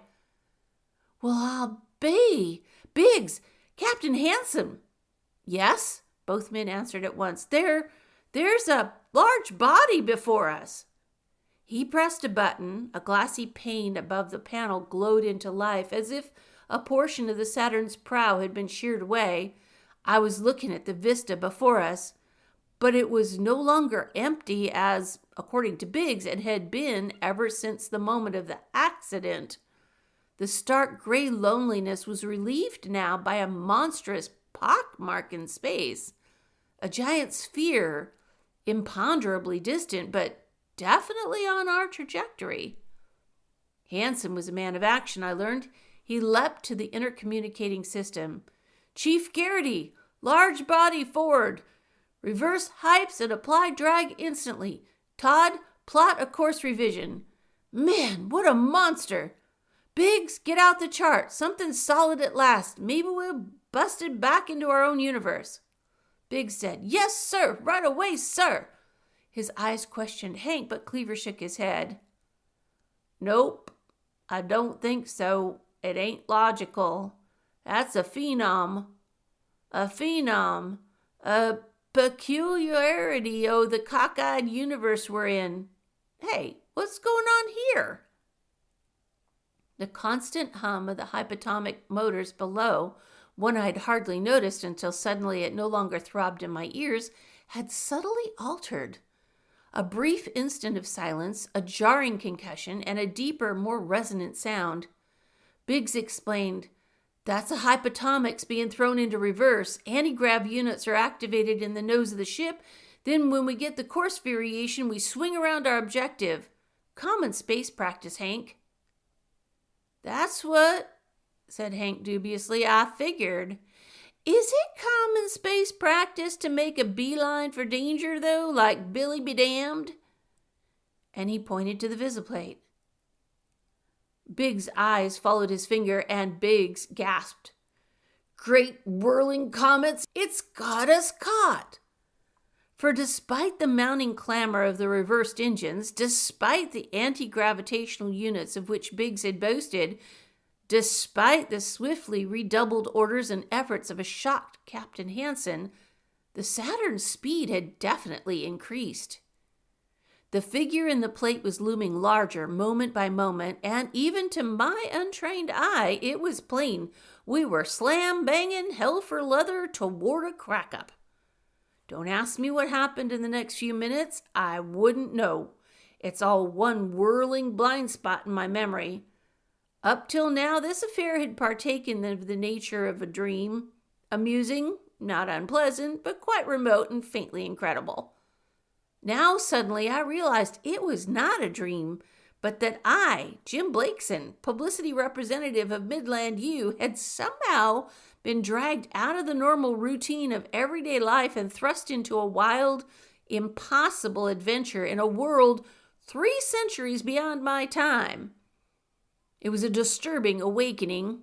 It didn't make matters a bit better to realize that I was now, along with 5 other 20th century exiles, in imminent peril of being slapped out of existence by a gigantic planet that shouldn't be in a dull gray universe that didn't exist.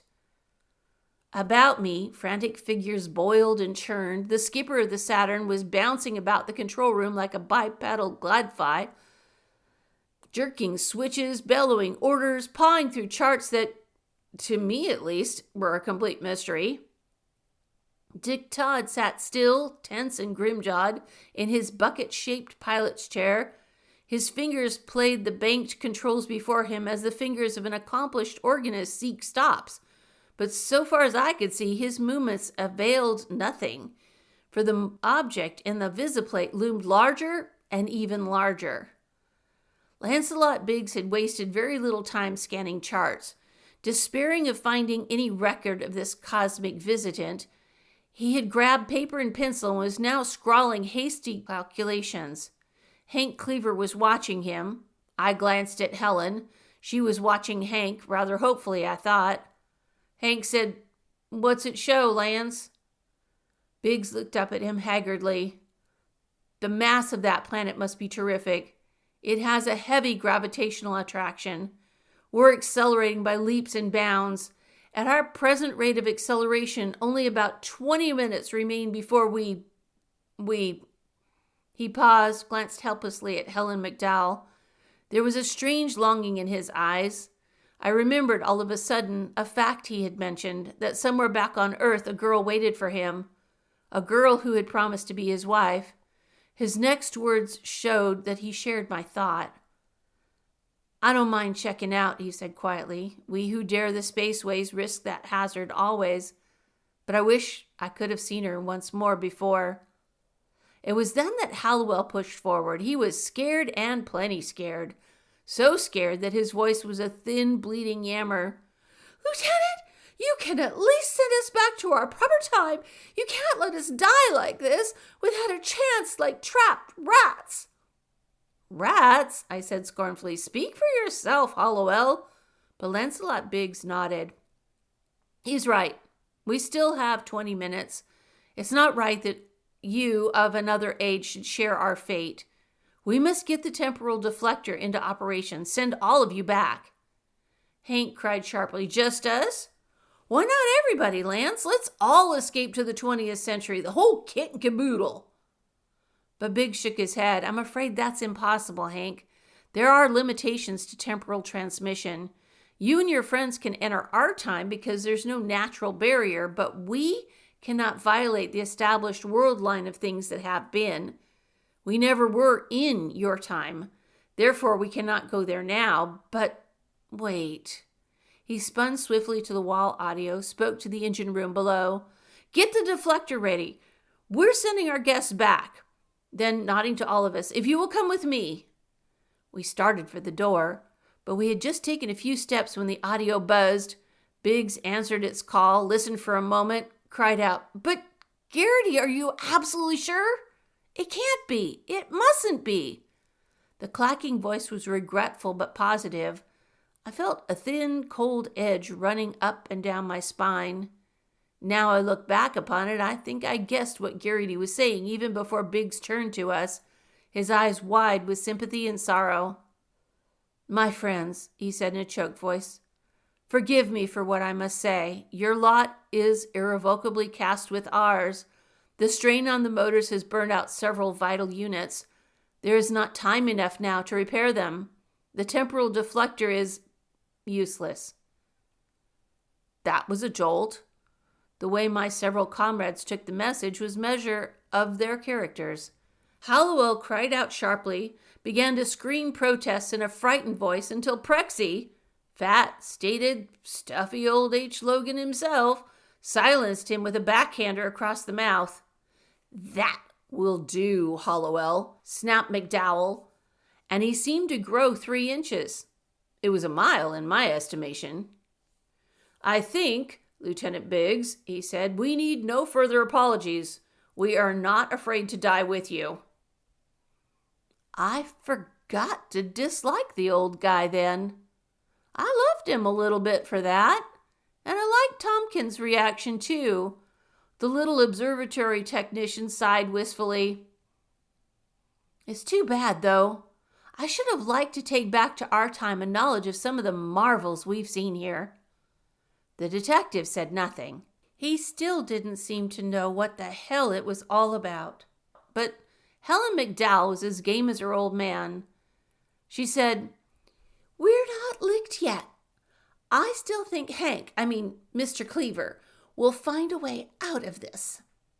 Biggs said gently, "I'm afraid not, Mrs. Cleaver. This is the end for all of us." Helen's eyes darkened suddenly. "Mrs. Cleaver? My dear Lieutenant, I'll thank you not to couple my name with that of this person.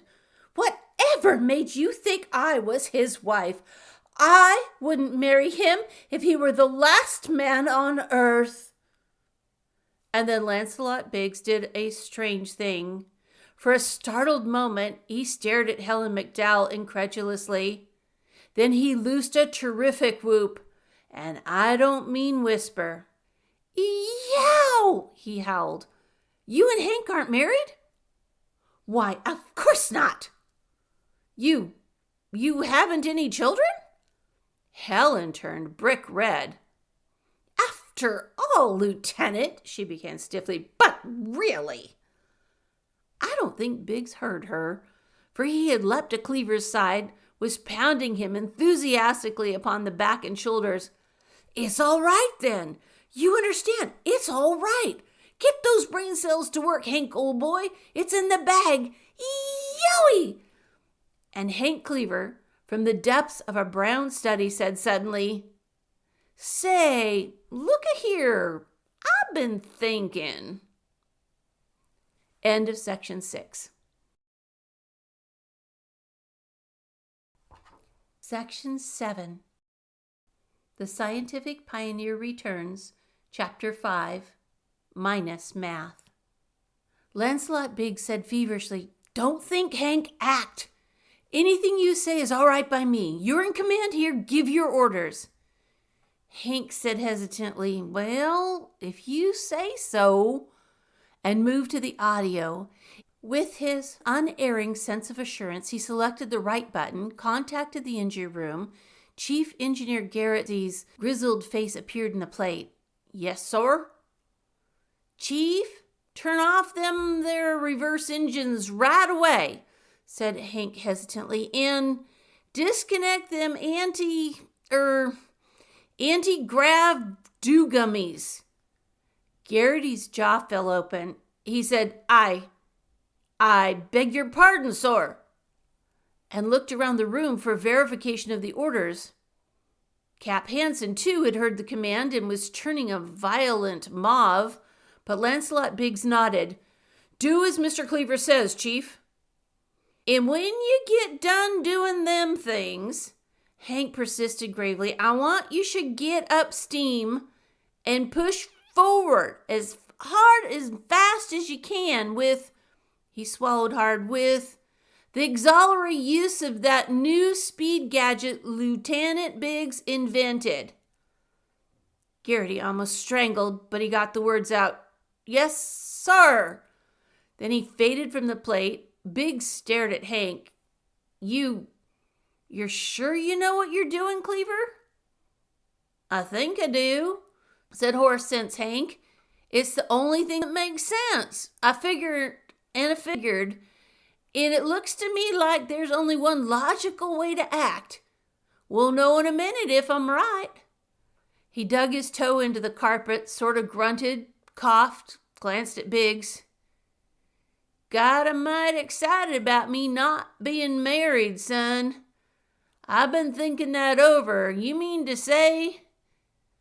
Biggs, looking confused, said, But you see, Hank.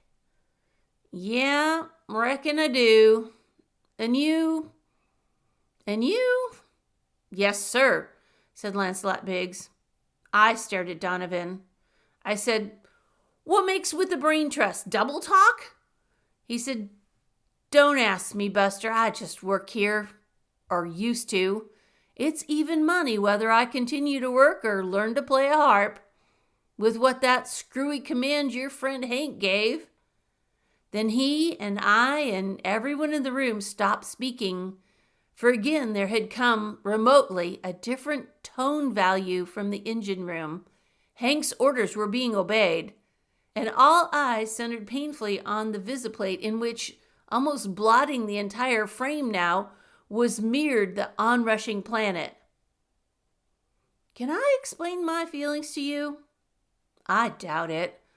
All I can think of is to say that I felt like a very tiny fly on the wall, watching helplessly, wingless, unable to escape, as a gigantic fly swatter smashed down at frightful speed upon me.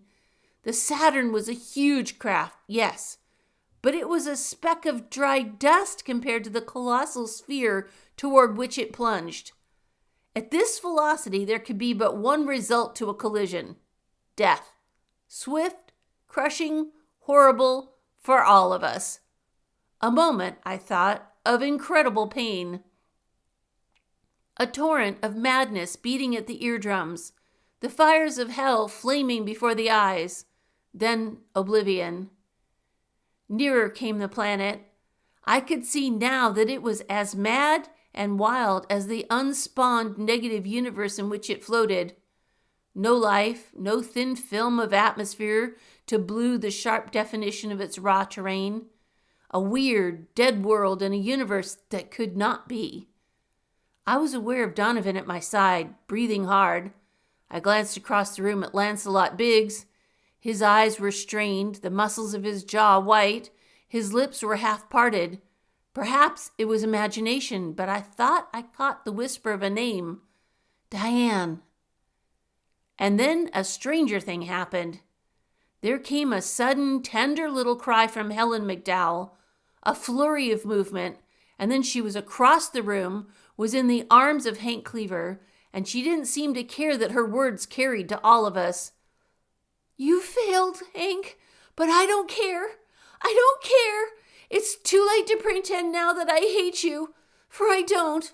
I love you, Hank.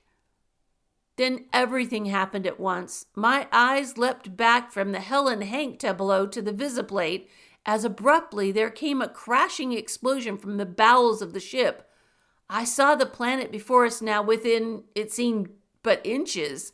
There was a high, tortured scream in my ears, the grind of motors, the pounding of massive drums, a scream ripping from the throat of Hollowell, a muffled curse from Cap Hansen, then a horrible wrenching shock. I felt my body lifting, floating, hurtling across the floor. Something fell sprawling upon me, glass splintered, a dozen voices cried out at once, and everything was black. and there was a dead and sickly pressure across my body, from the center of which came a muffled voice, the voice of Bert Donovan. "Well, I'll be triple and everlastingly damned to a fare you well." I kicked and he wriggled. I kicked again and he moved. I said, "If you get off my head, you damn fool, maybe I can see what's going on." He got up, and so did I. All about the control room, men were picking themselves up, lifting their voices in astonishment, staring at a visiplate from which had disappeared that gigantic, threatening orb. A visiplate in which now depicted sweet jet depths of darkness, pinpricked with glowing points of light. Cap Hansen's voice was a paean of joy. "We're home again! Home in our own universe, by God, in our own solar system! For there's Io, the pretty little devil!" Helen was crying. "Then you didn't fail, Hank. It worked. We're saved." And Biggs, only sane man in a room full of delight-maddened lunatics, was ambling to the audio, face wreathed in a seraphic grin. "Garrity," he called down to the chief engineer, "take a look out the viewplanes if you want to holler with joy, and then set course for home. And, oh yes, Garrity, set men to work immediately on the repairing of the temporal deflector." So, that was that. We took time off to recuperate. Some hours later, we were standing in the Saturn before a large cylindrical glass-walled machine, Lancelot Biggs's time travel gadget, which had absorbed us up here into the future. That is, most of us were still standing here in the Saturn. Professor Hollowell had already been projected back to our time. So had Travis Tompkins, Bidlin's observatory expert, his arms loaded with books from the ship's library describing the great inventions of, as on the Saturn, the last 2 centuries, or to us of 1940, the inventions of the next 200 years. "Which books," commented Lancelot Biggs Riley, "will do Tompkins a lot of good, I don't think. They won't arrive with him, you know, because in his time they weren't even written. I hope both those fellows will return to their original places on Earth. Rather amazing, wouldn't it be," he chuckled, "if something went wrong with the machine and Hallowell appeared suddenly on the campus of Midland University with some gadget from the future, his future, which fell into his pocket in his transit through space and time." "Campus?" exclaimed H. Logan McDowell. "Don't tell me that time travel thing of yours will actually set us down again in our own time." "If it doesn't," grinned Lancelot Biggs, "a lot of faces are going to be very red indeed." He motioned to the second mate, Lieutenant Dick Todd. Todd set himself at the controls, then he nodded to the detective. With unseemly haste, the gumshoe scrambled into the time machine. "Contact," Biggs ordered. The second mate pressed the button that sent the snooper back to Midland campus. That lug. I don't think he ever figured out what it was all about. In fact, a week later, when I met him skulking along a corridor, I asked him how he liked his round trip through space. "I'm trying not to think about it," he groaned. "Confidentially, in another 10 days, I'll be able to believe it never happened at-all. No, sir." "Brother," I said to myself, "if imagination was a baby chick, you couldn't scratch yourself out of an eggshell." But I'm getting ahead of the story. After we got rid of the gumshoe, there was Prexy H. Logan McDowell to be considered. "You're next, sir," Lancelot Biggs said courteously, "and a pleasant journey." "Humph," growled his academic nibs. "This is a damnable outrage." Biggs bowed him into the time-traveling contraption. "I think you got something there," he grinned and signaled to Dick Todd. 1 second later, H. Logan was flitting through space back home. And now it was time for last farewells, but Biggs asked, in gripping Hank's hand, the question I'd been dying to ask myself but hadn't dared. "You should tell me, Hank, how you struck on the solution. We may get in a jam like that again someday, and if we do—" "Send for me," grinned Hank. "I like this period, O'Yoran. Okay, bud. But you won't get in no more messes like that. Not if you tone down the speed of that gadget of yourn like I told you to. My figuring? Why, it was just plain dumb hoss logic, that's all. The tip-off come when we started whisking faster and faster by the moment toward that there planet in our path.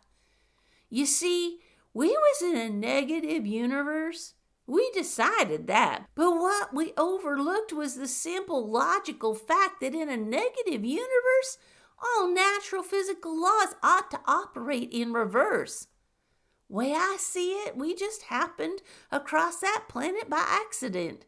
And had we been content to let well enough alone, we'd have never come anywhere near it.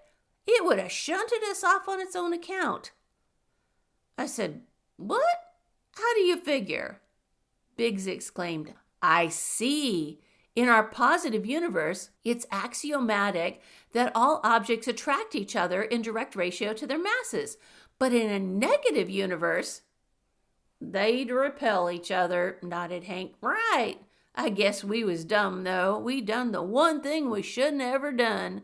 Put out anti-gravs and repeller beams against the upstart planet, which was the one thing calculated to drag us to it.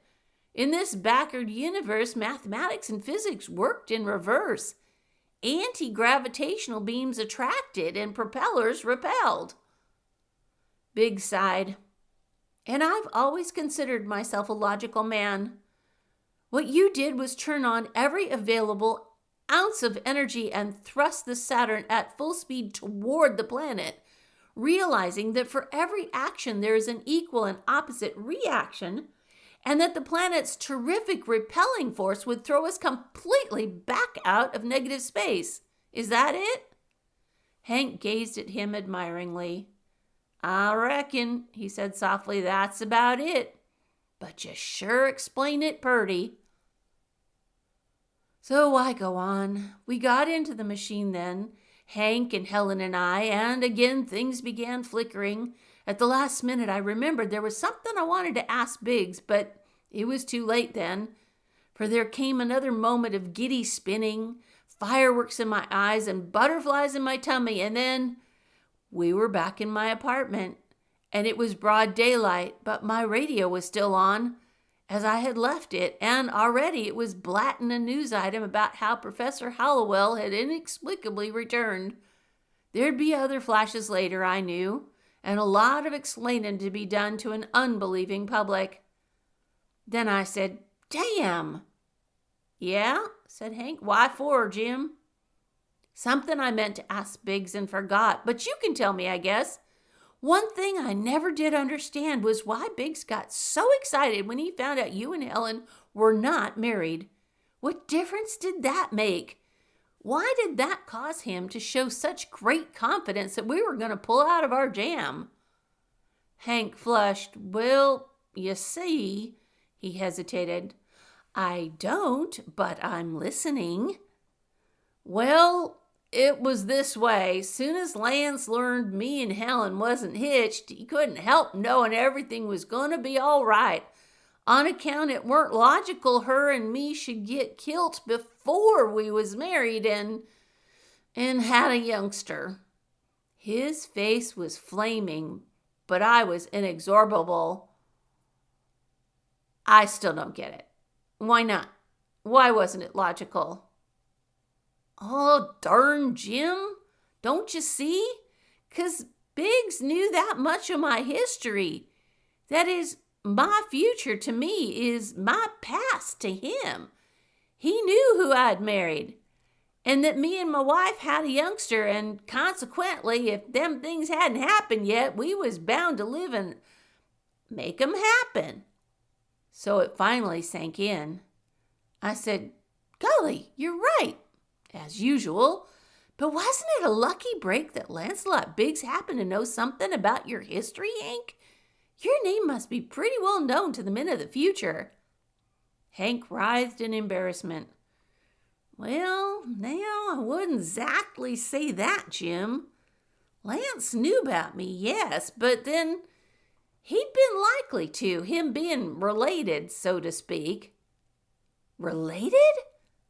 Yeah, I spoke to him about it later. You see, Lance is sort of a grandson of mine with a lot of great-greats on the front of it. He gulped and looked at Helen miserably.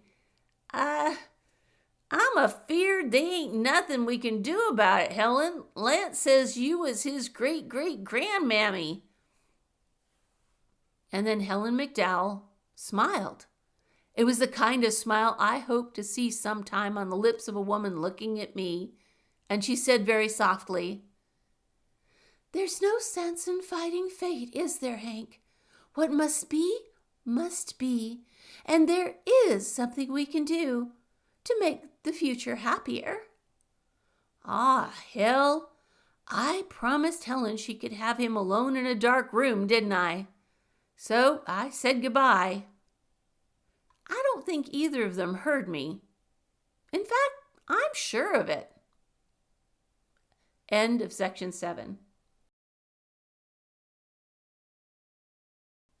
Section 8. Horse Sense Hank Does His Bit, Part 1. Pearl Harbor got Horse Sense Hank mad. Something ought to be done about it, and he was the man who was going to do it. Like the rain-drenched angler said as he reeled in a fish, life is just one damp thing after another. I thought I'd fixed everything all hunky-dory around the campus of dear old Midland U when I finally got my friend Horse Sense Hank Cleaver engaged to Helen McDowell, which just goes to prove that you shouldn't count your chickens until they're hitched, because that man stepped in and messed up everything. You know the guy I mean. The chief germ in Germany.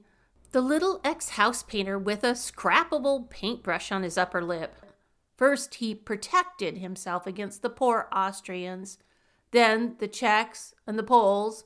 Then came Norway, Denmark, Holland, Belgium, Luxembourg. Sounds like a geography lesson, doesn't it? Then France, the Balkans, Greece, and Crete. And finally, as his armies, having come a cropper against the outraged Russian bear, stalled on the icy steps of Moscow's doorway, he invoked the aid of his yellow-skinned and spined allies, the Japs. While their envoys calmed Washington with soft words of peace, their air arm bombed Pearl Harbor with grim weapons of war. It was then that Horse Sense Hank came to me and said soberly, "Well, so long, Jim. I'll see you later." I asked, "Where are you going?" "Down to Mike's for a hamburger?" "Wait a minute. I'll go with." "I'm going further than that, Jim," said Hank, "and the chances are I'll be gone a mite longer. He wriggled a bulldog-tipped shoe into the carpet embarrassedly. "I reckon I'm a-gonna sign up for the duration." I gasped. "You mean the army?" "Well, not exactly. I don't figure they'd want me in the fighting forces, me being skinny like I am. But folks say I'm right quick with mathematics and things like that, so if I can be of any help to my country." Hank was not exaggerating a bit. Almost everyone in the Midland campus, including sweet little me, had known more formal education than H. Cleaver. 85% of the faculty members dangled alphabets after their names till they looked like government projects. But Hank could give 'em all a running start and beat 'em silly on any question requiring the use of good, old-fashioned common sense. A marveling commentator had awarded Hank the name of scientific pioneer for his uncanny ability to reach answers to problems intuitively without knowing or understanding the so-called natural laws involved. Hank's aptitude at things mechanical, his infinitely accurate mathematical computations, and homely approach to abstract ponderables had promoted him from a rural turnip patch to the chair of general sciences at our alleged Institute of Higher Learning. "It ain't," scowled Hank, "as if I was a hard man to get along with. Gosh knows I'm easygoing enough." There was no gainsaying that. Hank was as quiet and gentle as a carnation cow. The fact that he had, despite his humble background, won the favor and affections of bilious old H. Logan McDowell, the president of Midland, proved his power to win friends, and the fact that he, handicapped by a raw-boned homeliness that would have discouraged any scarecrow, had won the heart and hand of Prexy's daughter Helen, alas ardently pursued by every male in 4 counties, proved beyond a doubt his ability to influence people. "But they just ain't no getting along," continued Hank, "with that there Hitler guy. The more he gets, the more he wants. And now that him and his Japanese fella has forced us into it, I'm a-gonna offer my services to whoever can use me." "And where would that be, Hank?"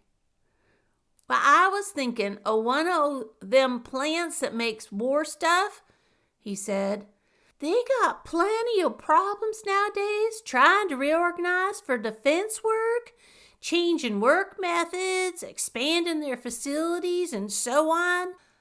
There's that Northern Bridge Steel and Girder Company, for instance." "But, Hank," I reminded him, "how about Helen?" "I reckon Helen and me'll just have to wait a spell, Jim. After all, there's a job to be done. We gotta pitch in and do it, or there ain't gonna be no Helen and no Hank Cleaver, or maybe even no USA for us to get married in." So that was that. When Hank Cleaver gets those grim lines about the corners of his mouth, there's nothing you can do to stop him. I helped him pack his battered old suitcase. Then we went to say goodbye to Helen. She reacted quite as I had expected. She listened in astonishment to Hank's awkward explanation. Then she expostulated loudly. Then she sniffed a little. Finally, she wept for a minute, kissed Hank moistly, and told him she was proud of him. "Anyway," she said, "you'll come home every weekend to see me, won't you?" So Hank promised he would, and off we went. Yep, that's right, we. I had decided to volunteer too. That's me all over. Snoopy Jim Blakeson. Can't keep my nose out of anything. The Northern Bridge Steel and Girder Company was not so far from our town, only 50 miles. But it was like moving into a strange new world to pass through the portals of that concern. Clatter and bang and hubbub, men roaring orders, staccato tattoo of rivets hammering home, the keen metallic smell of molten metal, the bite of rasps and the chuff-chuff of panting locomotives. These were the symphonic diapason of our new headquarters. About us, whistles blew, throngs of sweating workmen bustled about their fathomless tasks, racing to and fro in an endless stream. Beyond sturdy buildings, black with age, there ranged yellow rows of newer, flimsier structures. The place had a strangely jejune look, the look of an adolescent who's outgrown his knee breeches, but has not yet the bulk and substance to fill his new long pants. Still, this was a husky youngster. He would grow to fill his new trousers. We both felt that.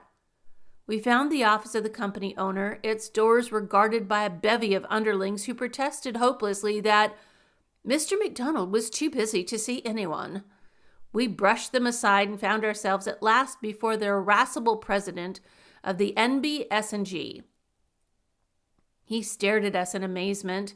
He was a huge, brawny Scotsman with eyebrows like feather dusters and a jutting jaw that might have been poured from one of his ingots. After he got his breath, "And who?" he demanded thunderously. "Might you be?" "'Lo, Mr. McDonald," said Hank amiably. "My name's Hank Cleaver." "And who?" roared the old man. "Might Hank Cleaver be to come a barging into me office without an invitation? Speak up, man. Time is money." "'Pears to me," pointed out Hank reasonably, "as how if time's money, like you say, you'd stop wasting time asking foolish questions. It don't matter much who I am. The pint is, what did I come for, ain't it?" Old MacDonald's fiery face turned 2 shades redder. "Why, ye impertinent young scoundrel!" he roared. Then he paused. He said thoughtfully, You're right. So what did you come for? A job, said Hank. A job? You mean to tell me you forced your way into me office to ask for a job? The employment office lies down the hall, young man. What was the right? Hank fidgeted uncomfortably. Well, that ain't exactly the kind of job I had in mind, Mr. McDonald. What I mean is... I decided to stick in my 2 cents. Bashful as Hank is, it would have taken him all day to explain. Hank means, Mr. McDonald, that he would like to offer his services in an executive capacity. This time McDonald couldn't even finish the word. He pawed his graying thatch wildly. You didn't say so. And would the title of president satisfy him, you think? Or mayhap he'd rather be chairman of the board of directors. Who are you? I'm Jim Blakesman. I was a publicity man for Midland University, I explained, but now I'm at your disposal. Where Hank goes, I go. I don't believe you quite realize who Mr. Cleaver is, sir. He is Horse Sense Hank. And I'm Horse Sense Hector, snorted old MacDonald witheringly. So what? It was obvious he was no newspaper reader, or he would have known Hank's reputation. Mr. Cleaver, I told him severely, is a teacher of general sciences at our school. He is well versed in a score of subjects germane to your business: mathematics, civil and chemical engineering, ballistics. Mathematics, bellowed MacDonald. Be doomed! The NBS ingenious no figure. I got one already, the cleverest in the county, working for me. Me future son-in-law, Johnny Day. Johnny! He strode to a door, flung it open, bawled his command, and in the doorway appeared a nice-looking kid with fine lips and eyes. Johnny, this man claims to be a... But young Day had stepped forward eagerly, extending a hand to Hank. Mr. Cleaver, this is an unexpected pleasure.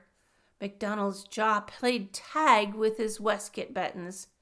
You know him, Johnny? Know him? Why, every mathematician in this country knows and envies the logic of Horse Sense Hank. Are you going to work here with us, Mr. Cleaver? Well, squirmed Hank embarrassedly, that's for Mr. MacDonald to say. Seems sort of like he don't want me. But MacDonald, the ozone spilled from his Genoa jib, now backed water like a duck in a whirlpool. Bide a wee, he puffed hastily. Dinna be so shinna roosh, mon man, if Johnny recommends you. There's a place in this organization for you. And for your friend, too. Now let's talk o' ways and means.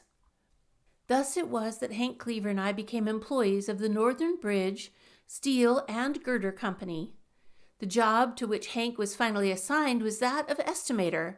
I was given a desk in the advertising department offices, though to tell the truth, I was no great shakes as a ballyhoo artist for structural steel girders and forced braces, having previously boasted the merits of nothing more substantial than a 200-pound line and a 175-pound backfield. But we got along all right, until one day, after we'd been working there for a couple of weeks, the boss called Hank into his private office. I tagged along. Old Mac had a visitor, a slim, prim man with a ramrod up his spinal column and pince-nez on a beak that would dull a razor. Cleaver, said Hector MacDonald, I want you should meet Mr. Grimper. Mr. Grimper, shake hands with Hank Cleaver, my chief estimator. The old man, I saw, was happy as a lark about something. Happy and excited, too. Mr. Grimper, said he, is a government man, Hank, from the ROTC. OPM, corrected Grimper sourly. At the moment, I also unofficially represent the OEM, the OPA, and the SPAB. No matter, chuckled MacDonald joyfully. 'Tis all the same alphabet. Hank, laddie, we've been drafted. For the duration of the war, the old man in the top hat is taking our plant over for defense work. From now on, we're not building bridges and girders. We're rolling armament plate and making shells to bomb to the deli and gone yon bloody scoundrel with the phony mustache. What do you think of that?" Hank said soberly, Why, that's wonderful." "The United States government," said Gimper tauntly, "will assume all expenses necessary for the expansion of your facilities. When the war is over, the plant, with all its improvements, will be turned back to you. Meanwhile, a reasonable profit will be allowed you on all defense materials produced." "Gosh," gulped Hank enthusiastically, "that's swell. We won't let you down, Mr. Gimper.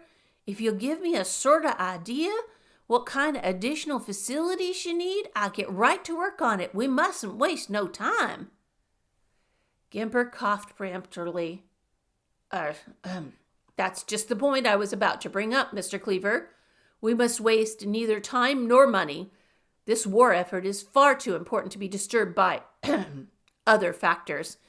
That is why I asked Mr. McDonald to call you. You see, our organization has its own estimate staff, composed of men trained to do precisely the type of work that will be required here. Consequently, under the new setup, you will be an unnecessary cog in an already perfect machine. I trust you understand, Mr. Cleaver." Hank stared at him, stricken. You mean you won't want me here anymore?" "To be more accurate," replied the government agent, "we won't need you. That is, in your present capacity. However, I have no doubt that a man like yourself, familiar with all angles of the steel industry, will find a niche." But I ain't," moaned Hank. "I wasn't in this business till a couple weeks ago." "What?" Grimper stared at him, then at the owner of the company. "I don't understand, Mr. McDonald. Isn't this your chief estimator? He must have had some experience." "Hank," confessed the old man, "was a professor." "A what?" "Teacher," Hank said miserably. "I taught stuff and things at Midland U, algebra and a little general science and a smattering of this and that." "You mean that with such a background—" "I know what you're thinking," interposed old MacDonald hastily, "and 'tisn't so. Mr. Cleaver earned his job the hard way. The first day he set foot in here, I ordered him out, but he's made me swallow my words. Now, I consider his services invaluable." "Still," frowned Grimper, "Mr. Cleaver's talents are not sufficiently remarkable to justify his presence on such a project as that which we are about to embark on. We have our own engineers and mathematicians in Washington. Why, I am an efficiency expert myself, trained to handle emergencies." At that moment, the office door inched open. The old man glanced up worriedly. "Aye, Miss Cole? What is it?" "3 of the shop foremen, sir. They say they must see you immediately." "You'll excuse me, Mr. Gimper. Very well. Let 'em in, Miss Cole." Then, as 3 grim and grimy men shouldered angrily into the room, "Well, what's the matter? Don't stand there glaring at each other. Time is money. Speak up." Gorman, foreman of the maintenance department, spoke for the trio. "Well, it's the new tools we ordered, Mr. McDonald. The shipment just arrived." "Then what are you blathering about? You've been howling blue murder for weeks because they were delayed. Divide 'em up and get to work." "That's just it," fumed Hendricks of testing. "They couldn't send us our complete order, Mr. Mack. They only set 17 sets, and we can't divide 'em up. They don't come out even." "Even?" repeated Grimper superciliously. Mulvaney, the construction foreman, complained. "I'm supposed to get 1/2 of all materials ordered, sir, but I can't take 1/2 of 17. Gorman's supposed to get 1/3, and Henny's supposed to get 1/9. Our problem is, how are we going to divide them up?" Gimper said, "Aren't you gentlemen making much ado about nothing? The answer seems to be very simple. Just open the crates and distribute the tools in their proper proportions." And he beamed at old Mac triumphantly, but his grin was short-lived. Gorman's sniff was one of pure disdain. Didn't you hear Henny say them tools came in sets? He snorted. I'd look pretty, wouldn't I, mister, screwing a loose nut with 1/3 of a screwdriver? And Henny'd go to town measuring rivet precision with 1/9 of a caliper. Old MacDonald guffawed loudly. I'm a-fearing he's got you there, Grimper. Hank, ha' you any idea what to do? Cleaver'd been scratching his cranium. Now he said thoughtfully, well, maybe I have. Mr. Mac, Joe, can you borrow another set of them tools from supplies? Gorman said swiftly, I can, but I won't. I want my full share of the order, Hank. I don't want no debt against my department in supplies. There won't be. But let's suppose, for the moment, that you have borrowed a set. Now, how many sets would you have? Why, 18, of course. Sure.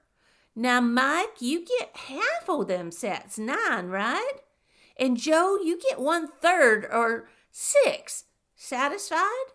Bill, your department gets 1/9 of the order or 2 complete sets, okay? Well, boys, there you are. Everybody happy? Everybody but me, stormed George Gorman. I've got a set of tools charged against me in supplies. That idea's all right for these lugs, maybe, but I got my rights. Now take it easy, soothed Hank. 2 and 6 and 9 is only 17, Joe. There's still 1 set left over, so now you can return that one to supplies. Well, I'll be damned, said Mulvaney. And on that note of sincere, if profane admiration, the department heads disappeared to divvy up the disputatious shipment with an air of, I told you so. Old Mac turned to a rather acid-looking Gimper. You see, Mr. Grimper? Indispensable is what he is. You maun do well for to reconsider this matter.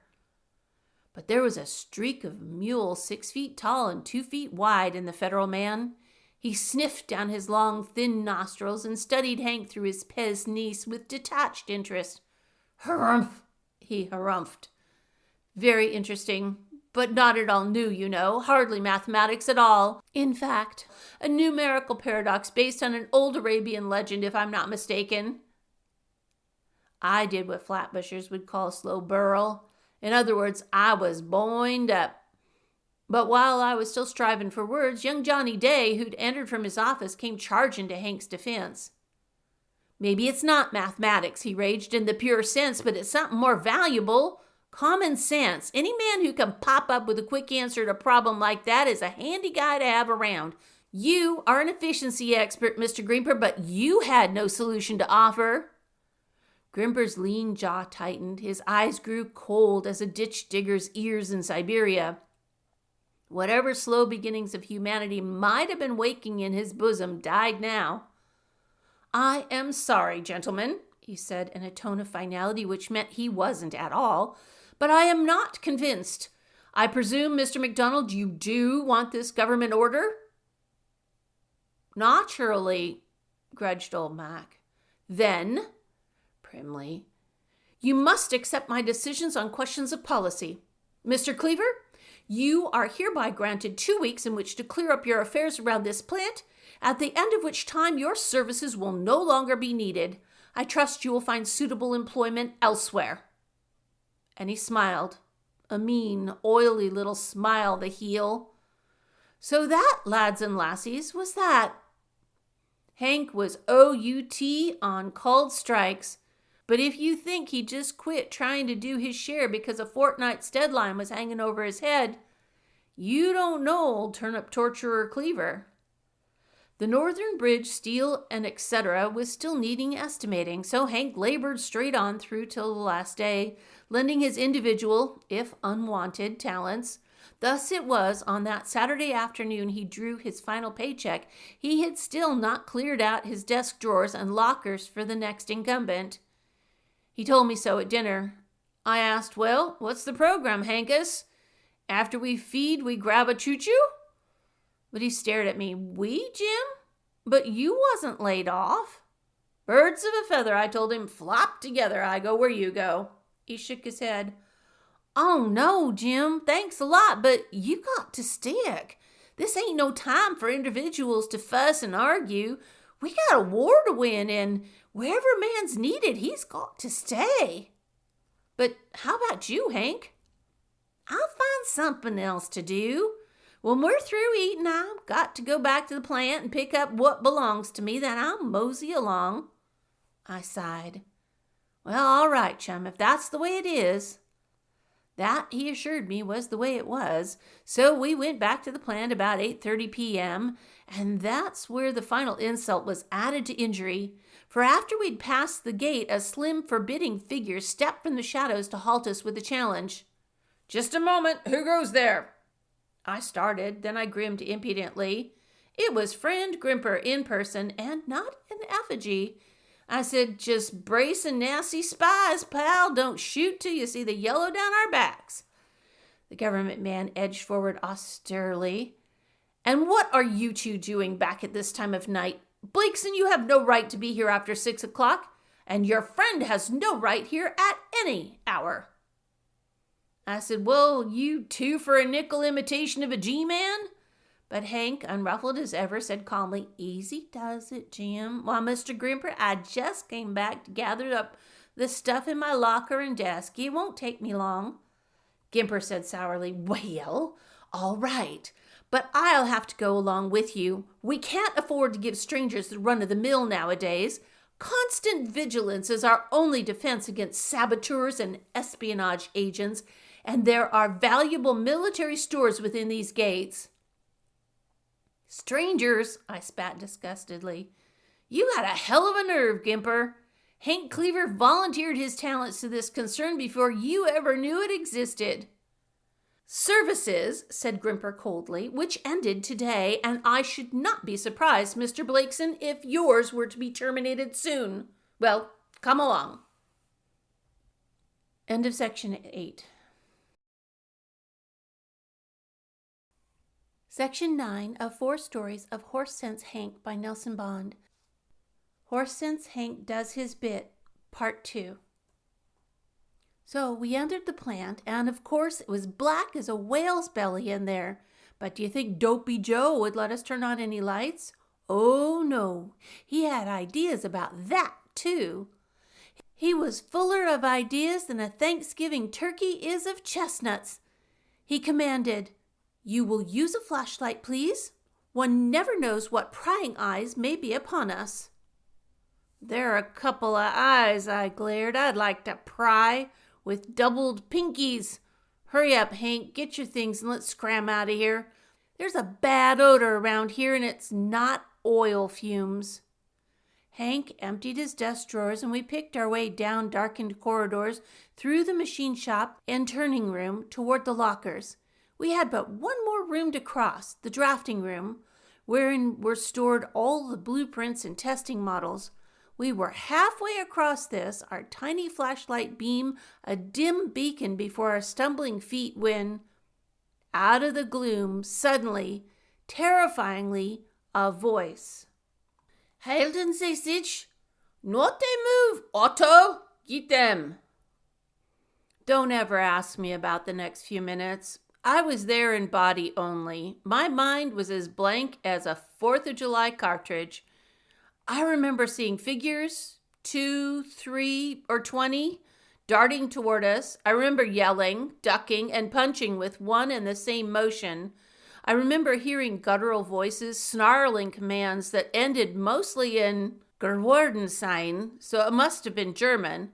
I remember feeling with satisfaction a spurt of sticky warmth deluge my knuckles as I hit the jackpot on something spongy that howled.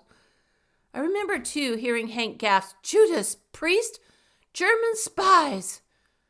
Just before his lanky length toppled under the impact of an accurately wielded blackjack.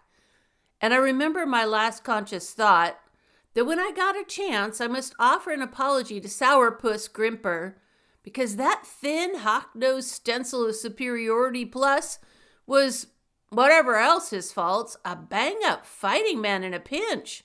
With a fury incredible in one his size and build, he was laying about him like a demon. One hiney was peacefully slumbering at his ankles already, a second bawling for assistance. Then 3 or 4 or 1,000 of them rushed me at the same time. I remember something playing, "Heavy, heavy, what hangs over your head," above my cranium. Then that's all I do remember. A bomb exploded in my cerebrum, and I went Betty-bye. I had a nice little dream then. I dreamed I was in Spain during the Inquisition, and a black-robed priest had me fastened to a windlass. As he murmured pious paternosters in my ears, he was gently screwing the instrument tighter, and I was gasping with pain as my arms slowly, grindingly withdrew from their sockets. I wriggled, emitting a muffled howl, and awakened to find the dream based on cold, brutal fact. My mouth was full of cotton waste, slightly worse for wear, explaining my muffled tones. My arms were tied together with a short scrap of hemp. This length had been passed through the draw chain of a skylight, and thus securely locked. I hung dangling like a pendulum, with my toes barely scraping the floor. Nor was I the only trussed duck in this tableau. My pal Hank was swinging from another skylight chain a few yards away, while Grimper made it 3 on a ratch. The government agent was the luckiest of us all. He was out cold, and so he didn't have to listen, as did Cleaver and I, to the gleeful chucklings of the saboteurs. And chuckling they were, like the hooded villains in a Victorian melodrama. Apparently, 1 or 2,000 of them had gone home, because there were now only half a dozen. But these 6 were the nastiest-looking Nazis I ever hope not to see again. Beetle-browed thugs, fine examples of the pure Aryanism Herr Scheckel-Gruber is always bragging on. They'd been rifling the plant as we happened in, I guess, because the floors were strewn with a litter of papers and blueprints, diagrams, schematics, formulae. As my bleary eyes opened, one of the foragers was complaining to the chief rascal. "Nothing here, Schlegel. This has a search of no value been." "And you," I piped up rather feebly, "a nest of rats are. What's the big deal? Untie us or—" The ringleader turned, grinning unpleasantly. "Or," he sneered, "that, Schweinhund. So, Karl, nothing we can use there is here? Very well, it matters not. When we leave, we shall the plant make useless to the verdammt Amerikanisch." He called to the others of his cohorts, scattered around the room. "You are ready? When I give the word, ignite." Polecat number 2 jerked a dirty thumb in our direction. "And how about them, Schlegel?" Schlegel's grin would have congealed hot toddy. "We leave them here." "Of course, but—" The other man fingered a blunt-nosed automatic hopefully. "Would it not be safer to—" "Nein," chuckled Schlegel boastfully. "We shall not make bullet holes in their carcasses. That the cleverest part of my plan is. That is why we tied them thus. The same fire that destroys them will devour the ropes around their wrists, dropping their bodies to the floor, leaving no evidence. The investigators will believe they started the fire, and so will not search further for us." He laughed coarsely and poked me in the ribs. "That amusing is, nicht wahr, mein Freund?" "Yeah," I answered grimly. "It's a howl. Just like kidnapping Polish girls and executing innocent hostages, you filthy—" I wrestled savagely with my bonds, but my efforts just sent lancets of pain burning through my already groaning armpits. I glanced at Hank, but he was still hanging quietly from his chain, his eyes closed, his head loud forward upon his chest. He, like Grimper, was blissfully unconscious. Now came an end to the German's taunts. He swung to his aides, rapped swift commands, Matches scratched, flared, were thrust instantly in heaps of piled rubble. Tongues of flame rose, wavering, strengthened, licked hungrily higher as the inflammable material ignited. For the first time, a sense of real fear filled me. Up till this moment, the whole affair had seemed so fantastic, so maddeningly unreal, that it had been a sort of wild dream. Now I realized belatedly, suddenly, completely, that this was really happening to me, here in the heart of the USA. This was war. We had met the enemy in battle and had lost. I realized, too, that something more vital than just our 3 lives was in danger. This building, up the wooden walls of which angry rivulets of fire were now creeping, was an important cog in Uncle Sam's total war effort. Destroyed, it meant loss of precious material to the Allies, hundreds of eager hands restrained from putting into employment the tools which forged the weapons of democracy, thousands of tanks and guns and aircraft withheld from fighters who needed them. But we were helpless. The more so now because our captors were scurrying from the room like rats from a sinking ship. As the gloom lightened to ochre, they hurried to a door, slipped through it, and the clank of metal upon metal meant they had dropped the lock bar into place behind them. Trapped to die like moths in a flame. But a moth had wings. We had none. Our hands were pinioned to an inaccessible pillory. I writhed again, a moan wrenching from my lips as my shoulder muscles strained and tore, and then a calm, familiar voice speaking to me, the voice of Horse Sense Hank. "I wouldn't do that if I was you, Jim. 'Twon't help none, and it may just make matters worse." I gasped. "Hank! Thank the Lord you're alive. I was afraid maybe you—" "I'm all right," said Cleaver gently. "Just stunned a little. I come to a few minutes ago, but I figured as how I might as well keep my eyes and mouth shut.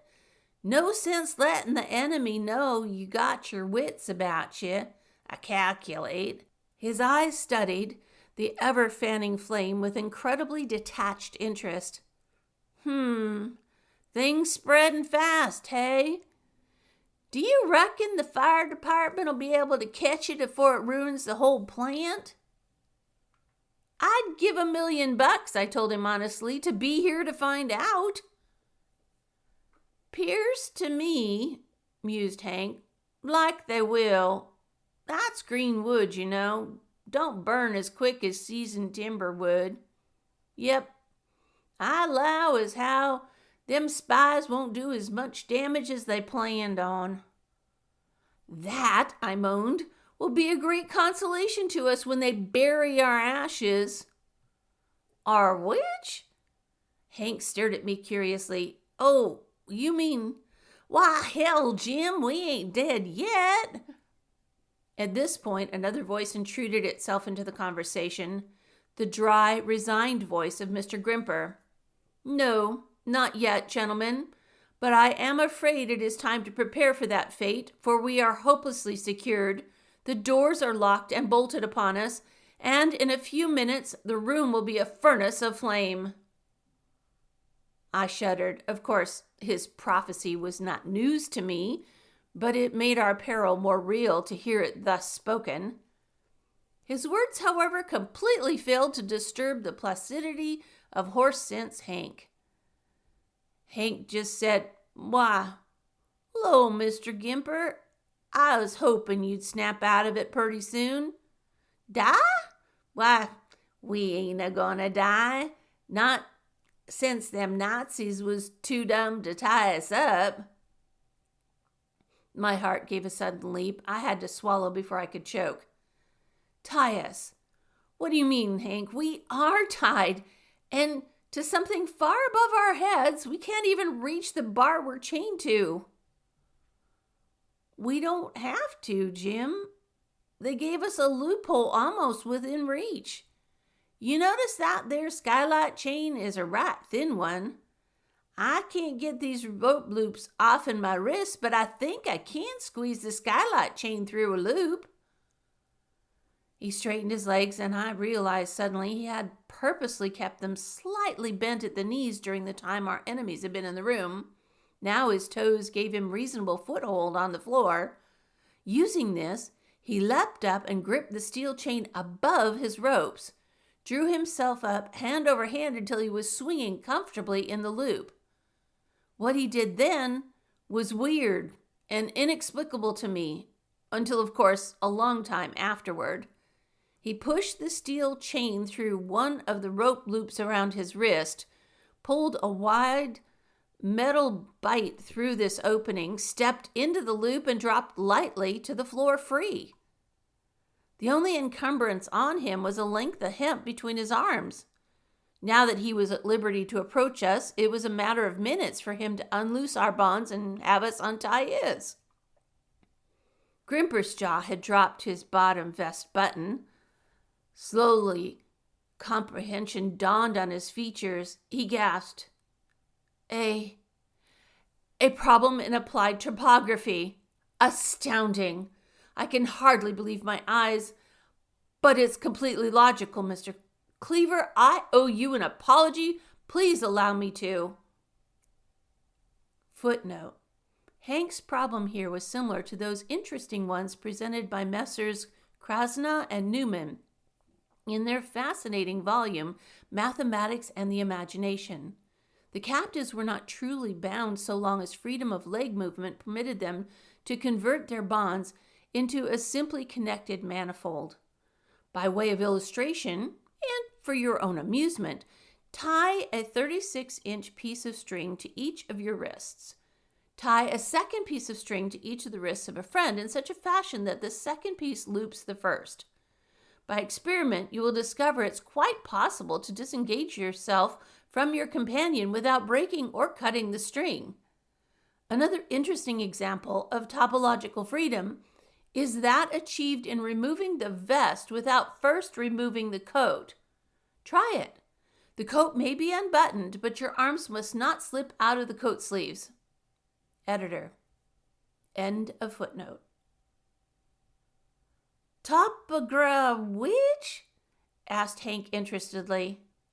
I didn't know it had no name, Mr. Grimper. Just 'peared to me like as if a circle's got an inside and an outside, and we was in the inside, so we wasn't tied up at all, rightly speaking. Well, let's get out of here. Well, he might make the suggestion, for all this had taken time. As we labored to free each other, we had heard an excited hubbub gathering outside. The wail of fire sirens had sounded. The yammer of voices raised in command, and a stream of water was already beginning to play upon one wall. But in the meantime, the fire had gained headway. The walls of this room were ruddy sheets of flame. The narrow circle of safety in which we stood was rapidly dwindling, and my skin was beginning to crack and blister with oven-fierce heat. I croaked despairingly.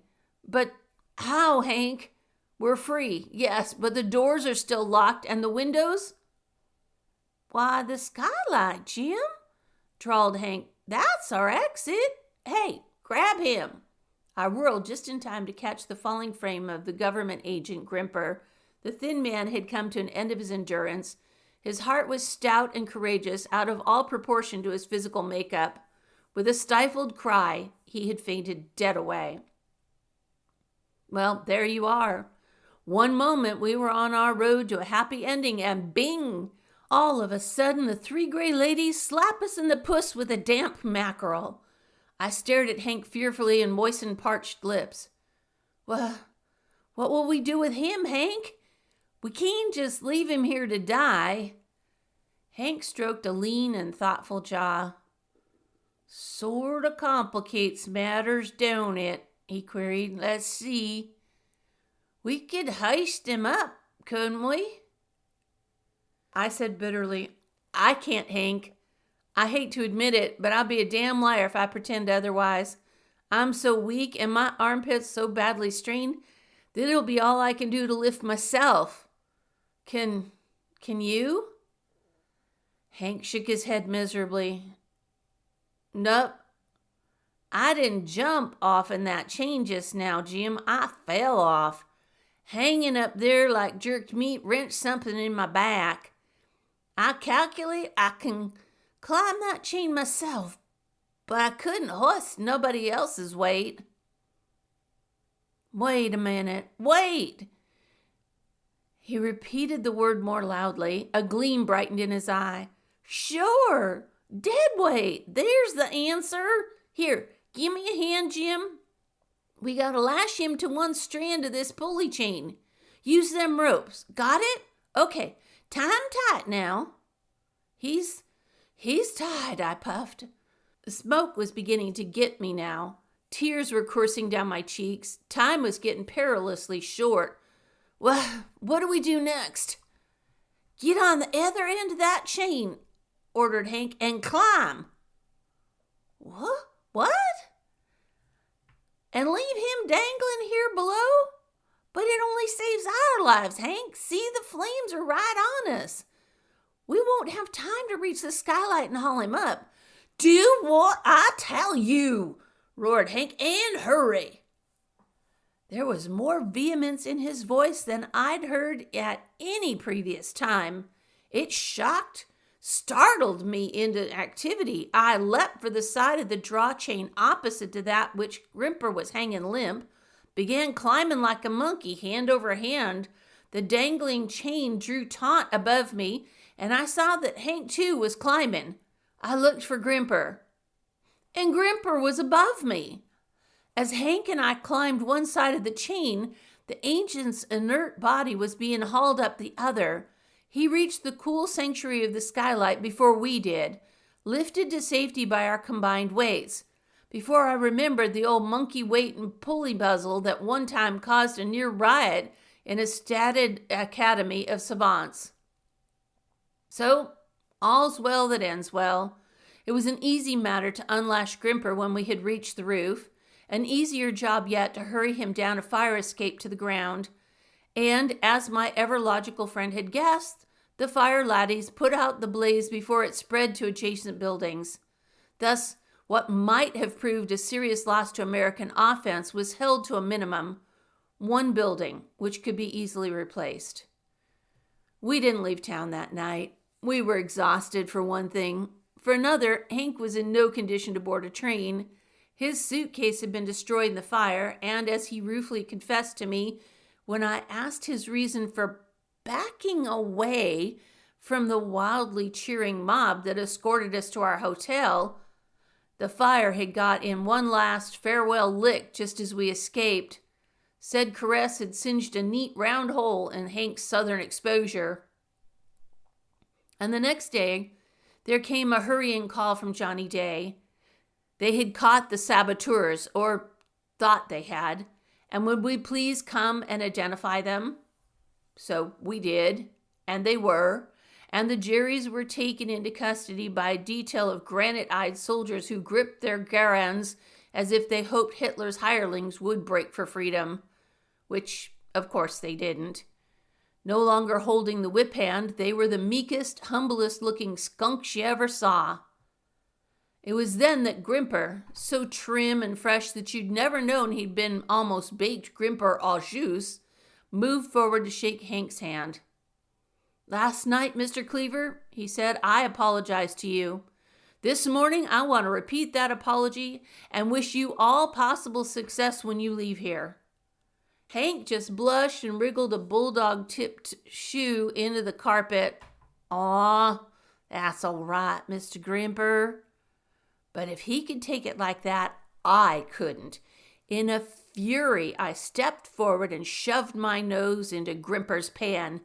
You may be an agent for Uncle Sam, I snarled, and a joy to your loving mama, but you're a pain in the pants to me, Grimper. You got one hell of a nerve. This man saved your life and McDonald's plant after you fired him, and now you got the almighty guts to wish him bon voyage? Well, I, for one... But surprisingly, it was old Mac who stopped me. "Now take it easy, Blakeson," he said. "'Tisna the time to gripe and grouse. Mr. Grimper kens his duties as an agent o' Uncle Sam. There's a certain amount of accuracy in what he says. There's no fitting place here for Hank's peculiar talents." "If not here," I howled, "then where on earth?" "Now, Jim," begged Hank mildly, but the answer came from Mr. Grimper. A smile split the lips of the scrawny little fighting cock. "Why, in Washington, of course," he said. "Like all humans, I make mistakes, Mr. Blakeson. But when I discovered I erred, I tried to rectify my hastiness. Therefore, I have today wired Washington that Mr. Cleaver is on his way. He will act as personal and confidential advisor to the president. Mr. Cleaver, do you think you'd like that?"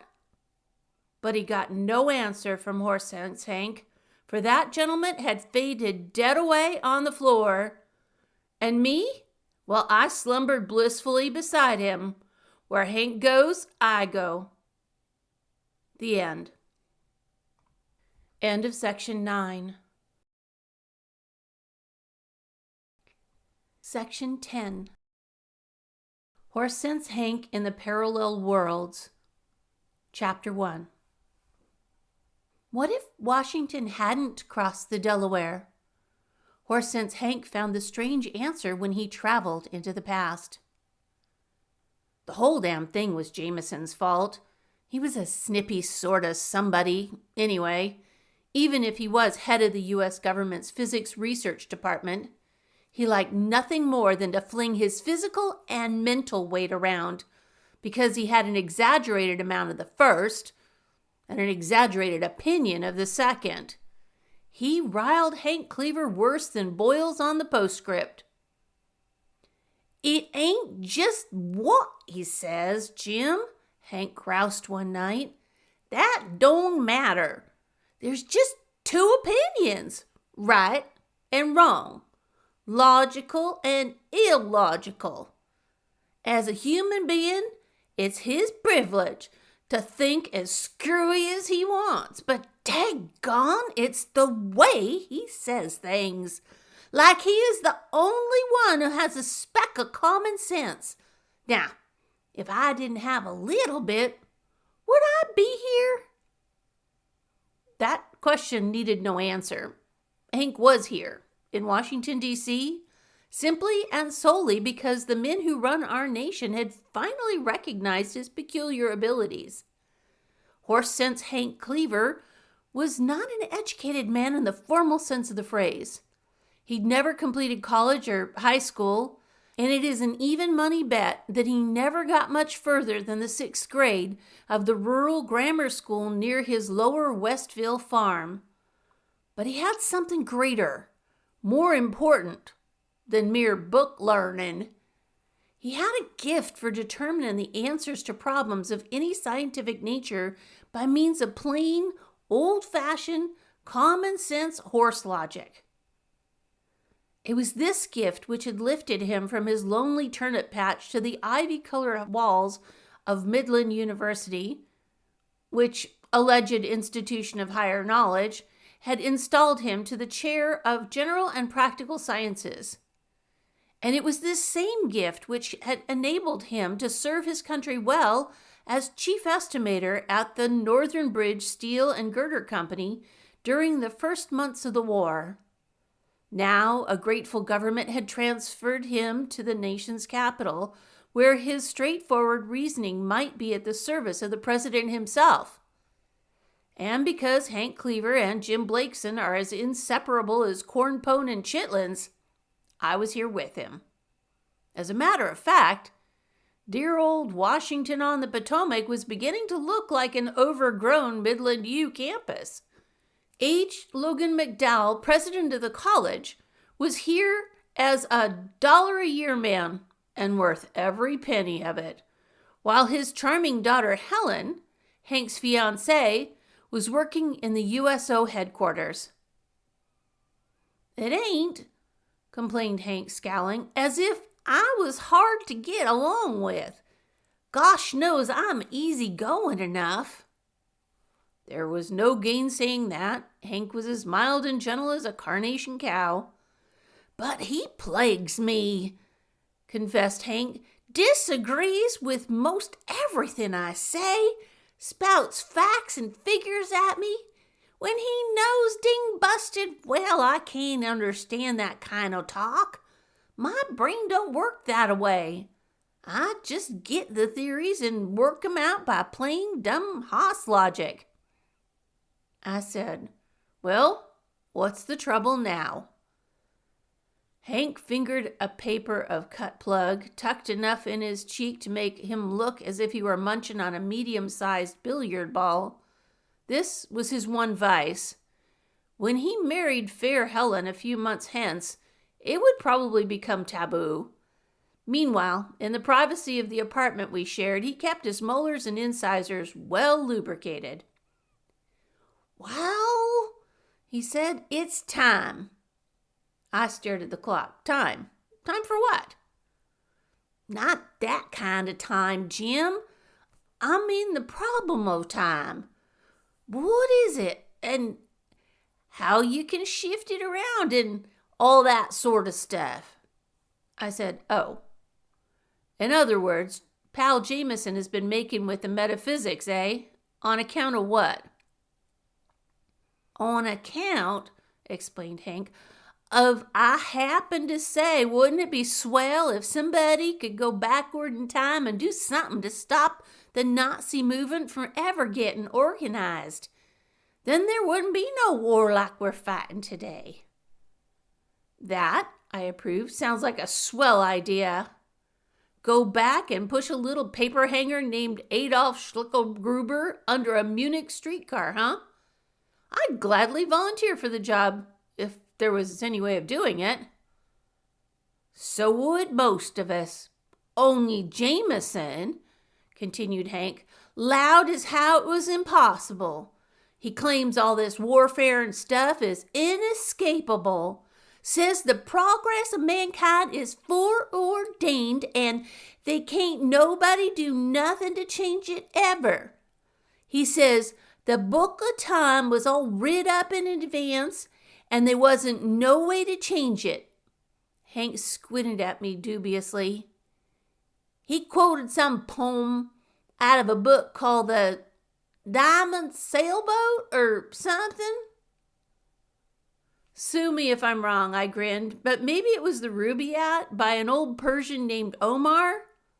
He wrote, the moving finger writes and having writ moves on, nor all your piety nor wit can lure it back to cancel half a line, nor all your tears erase a word of it. That's it, Jim, nodded Hank. That's the poem, he said. Well, I tried to reason with him, told him he was all wrong, things couldn't be that way. I asked, why not, Hank? Lots of philosophers have reached the conclusion that existence is predestined. Maybe so, said Hank doggedly, but it just ain't logical. Life is chemical, and existence is just like a chemical equation, Jim, balanced on a hairspring. Every little thing which happens, the fall of an empire, the discovery of a new element, somebody's cold in the head, anything and everything becomes a factor. We live in a world we live in today because it's the only possible world under the conditions of our past. Of course, there could be. Hank's eyes clouded. There could be. I laughed at him. For once, pal, you're caught in the middle. Your theory is just as good as Jameson's, but no better. You can't prove it. So how about a couple of rounds of checkers before we turn in? Hank temporarily forgot whatever new conjecture had occurred to him. He looked a bit petulant as he aimed a shot of liquid brown at the distant bronze jug. Now, looky here, Jim. You don't deny things would be a heap different if you and me'd never met and I'd stayed home on my turnip farm? No. Well, then. But, I pointed out, perhaps it was ordained that we should meet and that you should come to Midland U. Hank groaned. Jim Blakeson, you make me plumb sick. You're darn near as bad as Jameson. That settles it. I began thinking this afternoon maybe I'd do it. Now, I've made up my mind. Do what? I demanded. I'm gonna settle this question, he said firmly. I'm going back to the past and find out if you two are right, if things is inevitable or whether circumstances can change 'em. I gulped. Hank sometimes said fantastic things, but he never makes boasts he cannot fulfill. This, however, the past? I faltered. You heard me, declared Hank petulantly. I guess I'll be kind of busy for the next couple of days. I'm going to build me one of them there now time travel machines. End of section 10.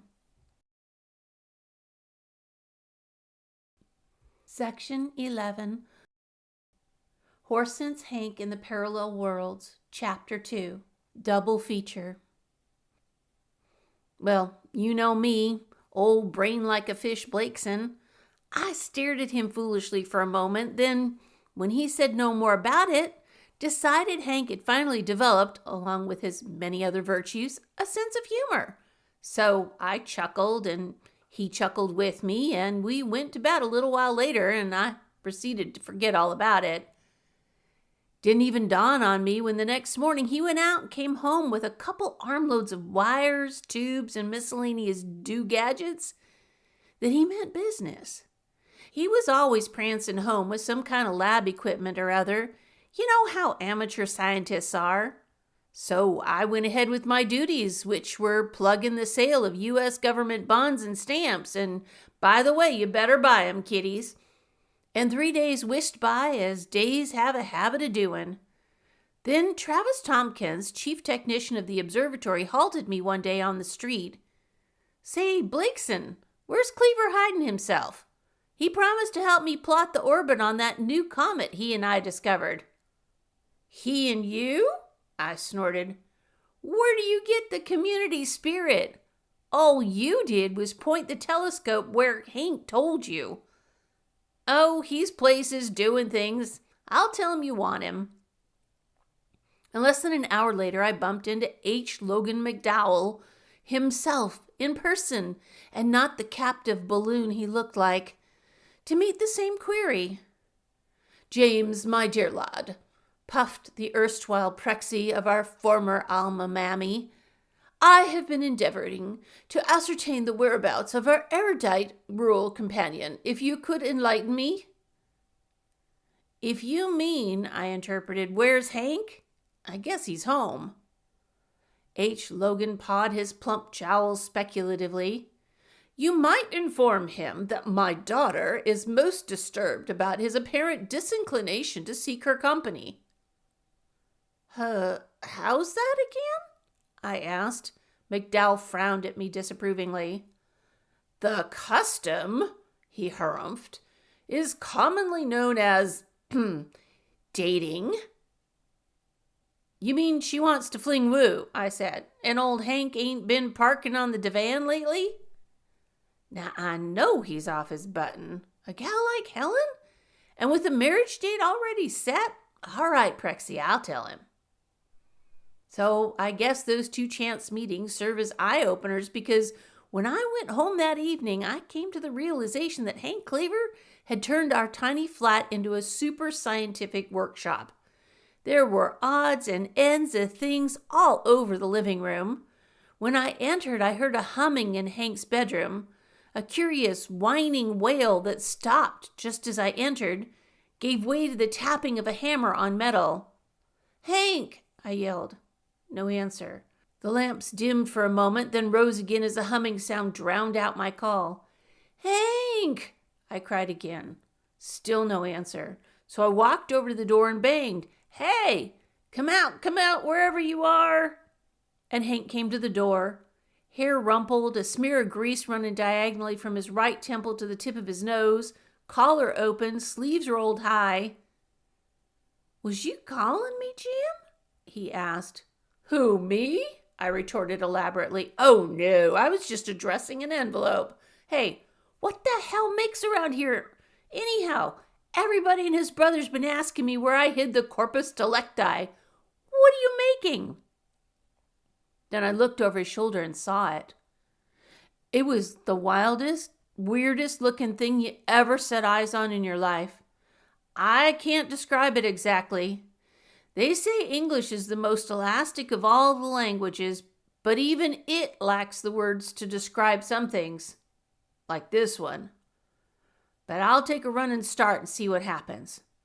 It was a machine. It was made of metal and glass and gadgets and doolollies and sugar and spice and everything nice.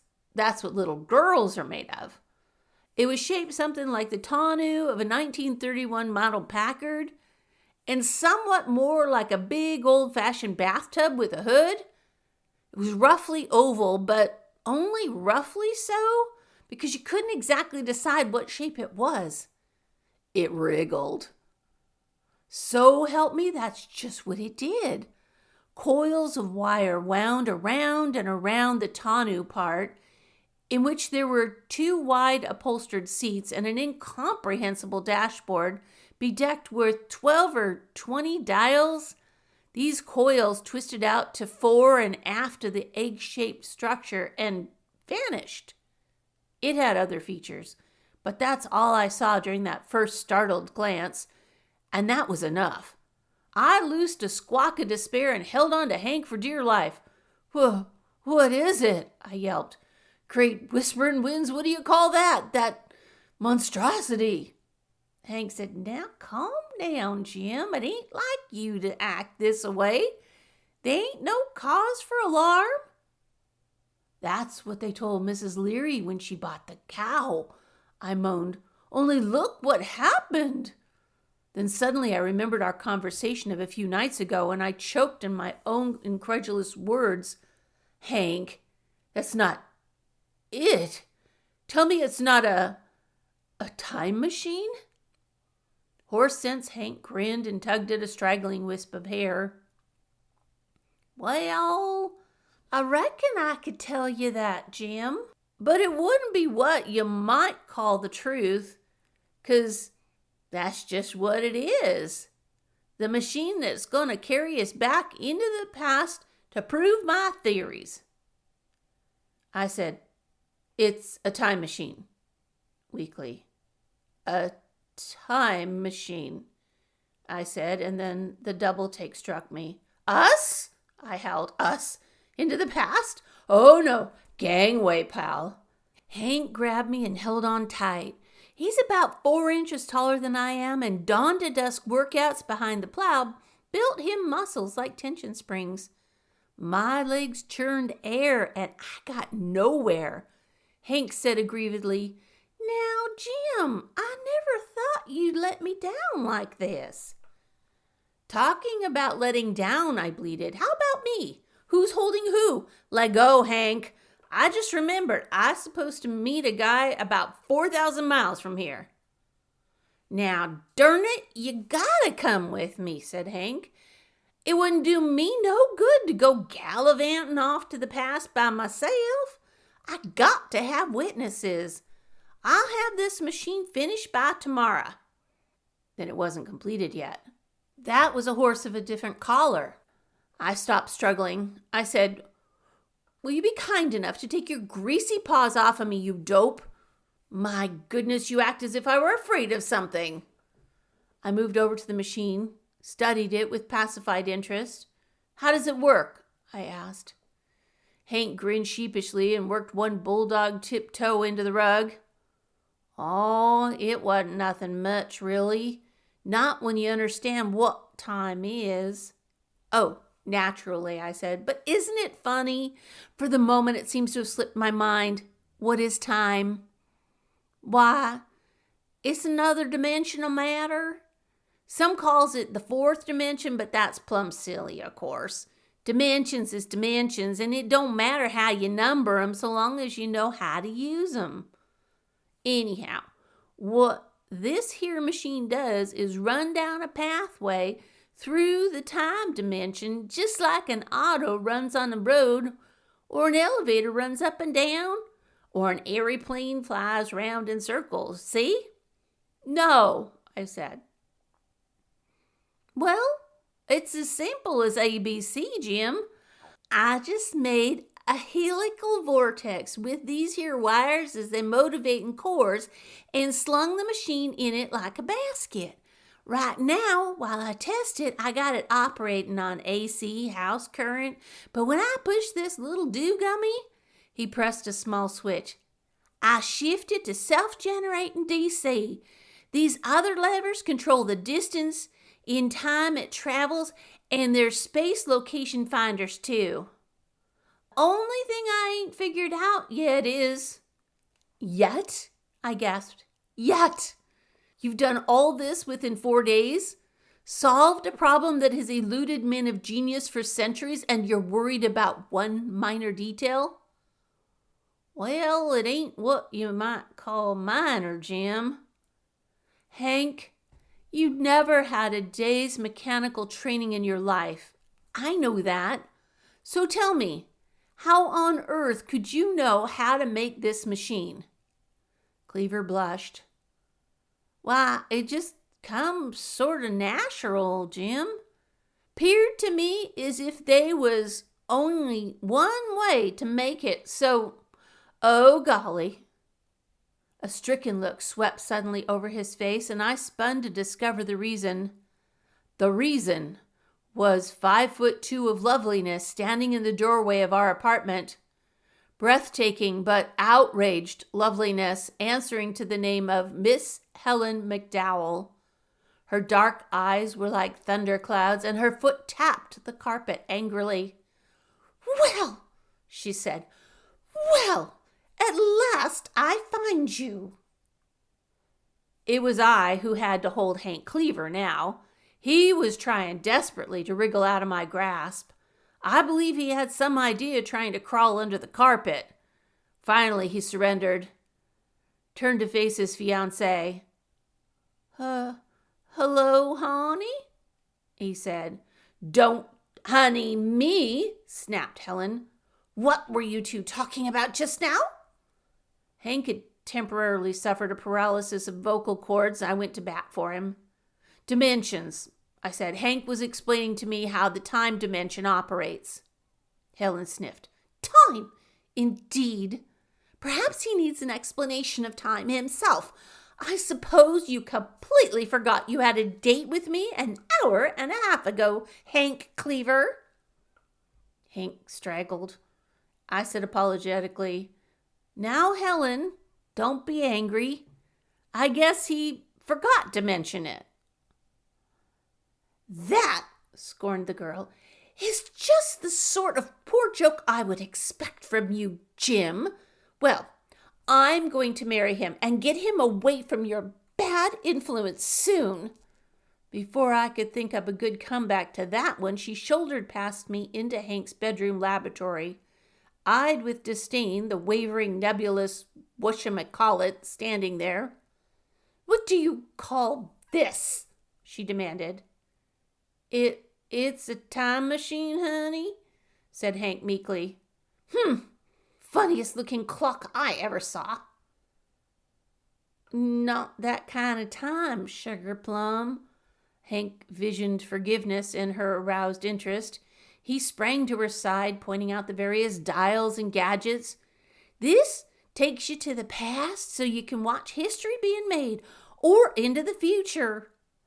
Helen, being a woman, had no time for nonsense like that. She got right down to fundamentals. It's not streamlined, she said. I don't like the color, and the dashboard isn't pretty. Where's the cigarette lighter? And those seats don't look very comfortable.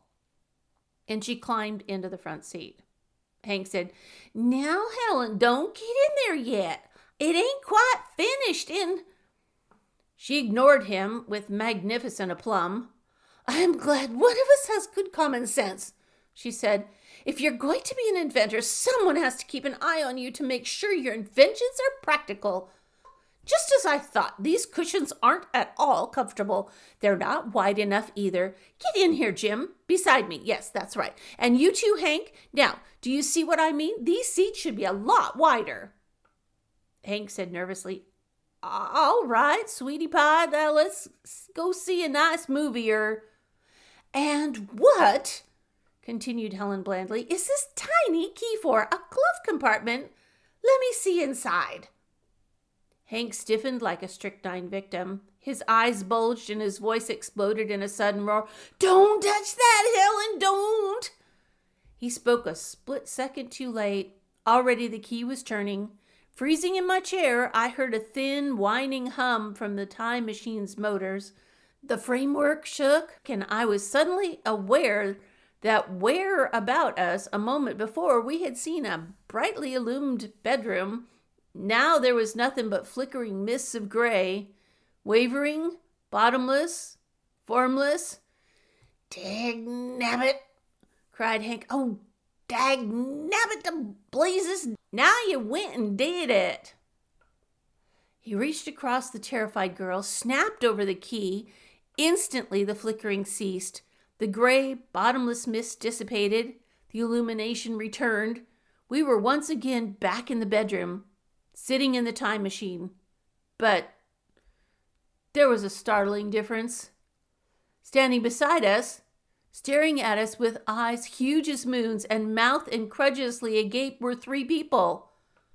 And those three people were Helen McDowell, Horse Sense Hank, and myself. End of section 11. Section 12. Horse Sense Hank and the Parallel Worlds, Chapter 3. The Wacky Worlds of Maybe. I was the first to break the horrified silence, and I hereby claim the all-time, all-American, and world's record for silence shattering because 2 of me broke it at once. I wailed, "Oh my God!" then started like a bishop in a burlicue as I heard my own voice wailing, "Oh my God!" and saw myself whirl and make a beeline for the door. Then Horse Sense Hank, my Horse Sense Hank, I should say, put his hand on my shoulder and said, "Easy, Jim." And the other Horse Sense Hank put his hand on the other me's arm and said, "Easy, Jim." And the two Helens asked simultaneously, "Hank, what in the world has happened to us?" Hank's brows were furrowed. He said slowly, "Well, it's this way, honey." Then he stopped as he realized that his identical twin was saying the identical words in the same quiet voice. The two Hanks stared at each other for a second. Then the other Hank nodded. "Go ahead." He said, "Maybe you can explain it better than me." The Hank sitting beside me acknowledged the nod with its exact duplicate. "All right," he said. "Well, near as I can figure it out, it's this way. Helen done went and turned on the key while we was a-sitting in the machine, which set it into operation. Like I told you, this machine travels in time, and that's just what it done." But you said it wasn't working yet, Hank," I moaned. "No, Jim, I said it wasn't completed yet. There's a difference." It still didn't make sense. I gestured towards the three us's standing beside us. "But a time machine ought to go into the future or the past. These people..." Hank shook his head. "Jim, I showed you them dials on the dashboard. They control the future past time element, and they's the gadgets which wasn't completed yet." I pawed my hair feverishly. "But if they weren't connected, if we're neither in the future nor in the past, where are we? And who in the world are they? We're in the present, said Hank, but we're in a different present. We didn't travel forward or backward. We slipped sideways across the time dimension to another present based on an entirely different set of possibilities. Leastwise, he glanced inquiringly at the other Hank. That's what it appears like to me. Hank, Mr. Cleaver, how about that? What happened in your past? Didn't she turn the key? Are you crazy? Bleated my double. Of course she didn't turn the key. She's just this moment entered the room. Our Helen seemed suddenly to understand. Some of the stupefaction left her eyes. A knowing look took its place, and she nodded to their Helen. Delayed, dear. Was it your... The other Helen blushed and nodded. Yes. Just as I was leaving the house, it snapped, and I had to run back in and tack it up. I thought of doing that, said our Helen. Then I decided just to pin it together and come along. Why, this is ridiculous. Surely a little thing like a broken... But it did, interrupted Hank hastily. It's like I told you, Jim, any little thing will change history of existence. You see what happened now? Back there an hour or so ago, Helen broke her... Something happened to Helen which gave her a choice of decisions. That was a deciding point in the history of all of us. Way it happened to you folks, she went back in and sewed it up. That made her a few minutes late, and she never got time to climb into the machine. Way it happened to us, Helen just jury-rigged her skivvies, excuse me, honey lamb, and come along. Got into the machine, turned the key, and here we are. Yes, here we are, I squawked, but where the hell are we? Logic or no logic, Hank, this is one time I will not believe my own eyes.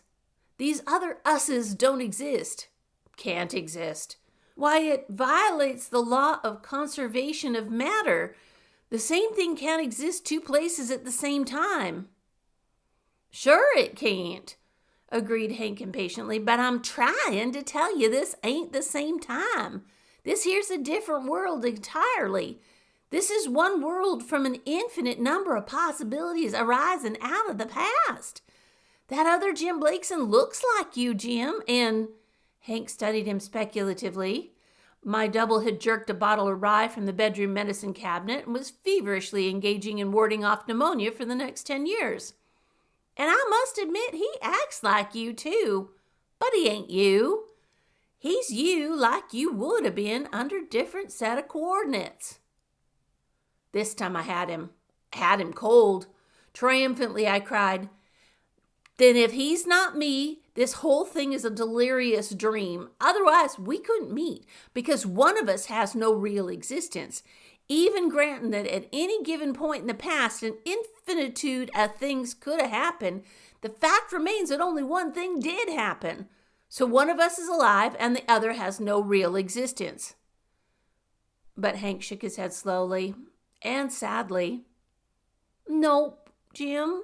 I'm sorry, but you're wrong again. It don't work out that way. From the beginning of time, I reckon there must have been billions of crucial situations, and each one of them has made way to another possible future, each one as true and valid as the rest. The big trouble is, and here he looked worried for the first time, stared at his silent prototype, but you built the machine too. You know what the trouble is. And the other Hank nodded his head soberly. Been wondering about it ever since you arose. What you gonna do about it? I don't know exactly, confessed Cleaver number one. We had planned on installing a magnetic grapple in the machine so's we could always get back to where we come from, but now, ding busted, I'm in the machine and can't get out, and the equipment ain't installed. That was too much. It was bad enough arguing with Hank Cleaver, but to sit there listening to two Hank Cleavers talking and arguing with one another, that was a little too much for me. I sent out an SOS to my alter ego. Look, Buster, or Bleakson, or Narcissus, how about a share the health plan with that bottle? After all, I'm the guy who bought it. Footnote. Narcissus, according to legend, was a youth so infatuated with his own appearance that he spent all his time admiring his own reflection in a pool of water. End of footnote. He said, "The hell you did, but here," and held out the bottle. I reached for it. His hand passed completely through the walls of the machine in which I sat. My hand passed completely in and out of the bottle he handed me. The bottle fell right through my fingers, my arm, and my right foot and crashed on the floor below. Both of me wailed. Good dusty rye gurgled cheerfully into the carpet, and I stared at Hank Cleaver dismally. "Now what?" I demanded. "Now who did what when?" And Hank, a haunted look in his eyes, said, "Sorry, Jim, but that's another of the drawbacks to this time travel business. You can see things and hear them and smell them, but you can't touch them. Because as far as you're concerned, they ain't. And as far as they're concerned, you don't exist." Helen McDowell stared at him. "You mean we can't step out of this jalopy when we take it into our minds to do so?" "Nope," said Hank miserably. "We're locked in like caged mice." The thought was right, but he expressed it much too masculinely. At his words, both Helens emitted little squeals of fright, and our Helen swung into action. "Then I," she cried, "am getting out of here. Right away, I'm going back where I belong." "Helen!" howled Hank, agonized. "Hank, try to—" But both roar and pleas were bootless, for again my brainy chum's fiancé had clicked the key. The room had faded, and all sights and sounds were lost in that gray, flickering veil. Once more, we were on our way. Once, when I was a kid in knee breeches, I hitched my express wagon on behind what I thought was a leisurely local truck. A few minutes later, I was startled to find I was tied to a private ambulance on an emergency call. Worse yet, I could not unscramble my amateurish knot. I have never forgotten my wild, heart-pounding ride through the crowded city streets, lashing back and forth giddily like a bob in a boiling cauldron.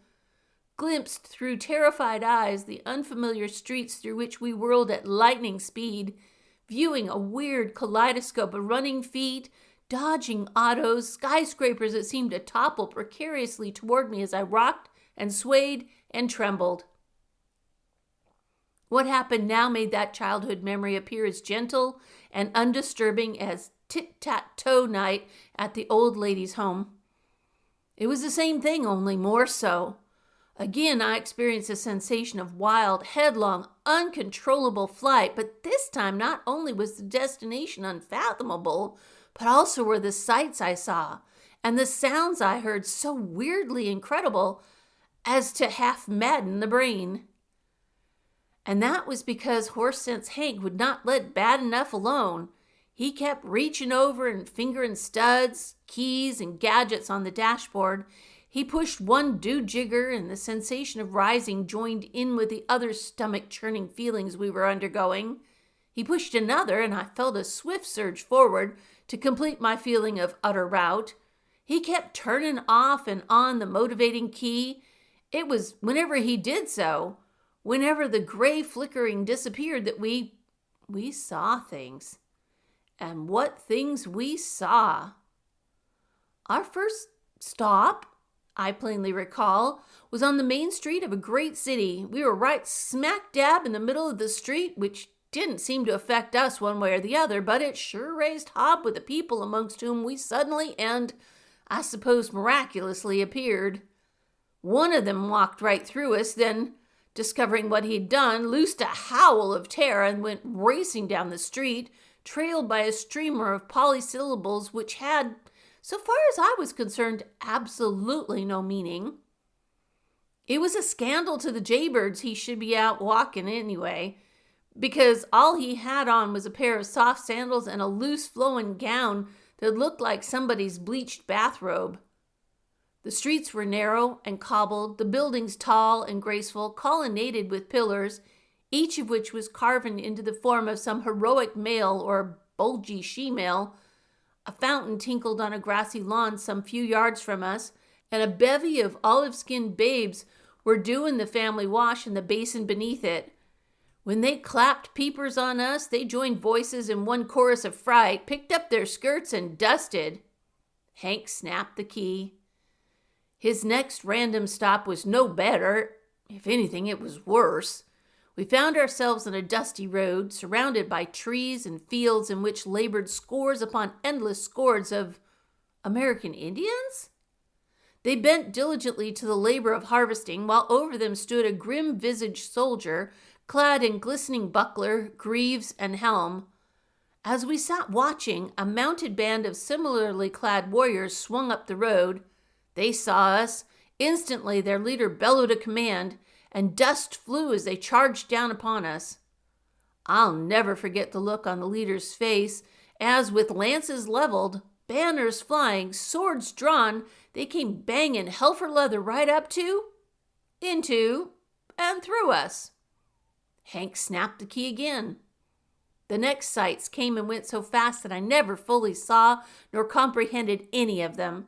In turn and variously, we found ourselves in a quiet village inhabited by plump little farmers who spoke German, a towering city lighted only by flickering gas lamps, a dirty little slum section wherein evil rossiters roared bawdy songs in French patios, a big temple, gilded and magnificent, surrounded by chanting rows of priests, the middle of a brick and plaster wall, a huge airfield upon which were reared fully a dozen monstrous egg-shaped crafts, one of which, as we stared bewildered, hurled itself heavenward in a tremendous burst of flame to be lost, a flaming dot, in the ebon reaches of the sky. Then a thriving little town where for the first time we saw printed words we could understand. Post Office, Hunters Fort, Virginia, CSA.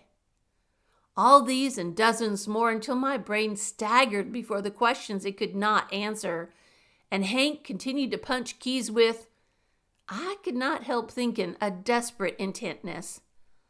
But it was Helen who broke first. She was a-tremble with emotion as she reached forward and stayed Hank's fingers on the studs, stayed our mad voyage in what was, by now, the most pleasant grayness of the void. And, Hank! She cried, No more, Hank. Oh, please, no more. I can't stand it. Not without knowing where we are, what these places are, what it all means. Hank took his hands from the controls reluctantly. For a long moment he studied us, then, I should think you'd understand by now, he said. I've been trying to explain it to you all along. What we've been seeing is just a fraction of them other possible worlds I was talking about. These are the worlds that might have been. End of section 12. Section 13 of 4 Stories of Horse Sense Hank. Horse Sense Hank in the Parallel Worlds. Chapter 4. A Stitch in Time. Might have been? I repeated. I didn't say it just like that, I guess. I said it more like, might have been. All right, so my teeth were chattering. So what? So maybe it was cold. How do you know? Hank said woefully, There's millions of 'em. Maybe billions? Maybe trillions. I don't know. I was just experimenting, trying to find which course this here machine took, if any, so I'd know. Helen's eyes were deep with surmise. She said, Do you mean, Hank, that any of these different existences might have been the history of the United States if other things had happened? Might have been, agreed Hank, and is. You gotta get that clear in your minds. This place is just as real to the people in 'em as our world is to us. If we was to try to tell 'em about our civilization, they'd think we was nuts, because things took a different twist for them, and they got a way of living which don't even conceive of our ways. And I can't conceive of their ways, I interrupted flatly. Hank, this is going too far. You admit we've been in the United States, all right. Make it the Northern American continent if you want to, all along. But we've seen men of a dozen different races, heard a dozen tongues spoken. Hank scratched his head.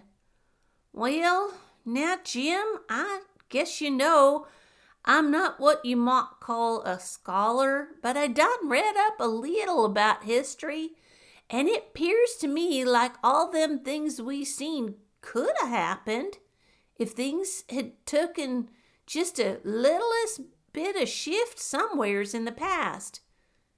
Take that first city we seen, for instance. Kind of funny according to American standards, I admit, but suppose the Greek Empire hadn't never fell. Ain't it plausible to figure as how maybe someday the expanding Greeks might have colonized America? They was a seafaring people, you know, and great lovers of beauty, art, and the social graces, but they was rotten bad scientists for the most part. Seems to me like their civilization would have reached a high peak, then never got no higher. Helen, her fears assuaged by a reasonable explanation, nodded vehement agreement. He's right, Jim. And those women were talking in Greek, or at least a modified form of it. I remember now a few words. Them other guys, mused Hank. Them soldiers, seems like they might have been Romans. They was great ones to let the conquered people work the fields for 'em, and I noticed they had the engines on WPA. But all them guys talking Dutch. I can't figure that. It ain't reasonable to suppose it would be on account of if Germany had won the First World War.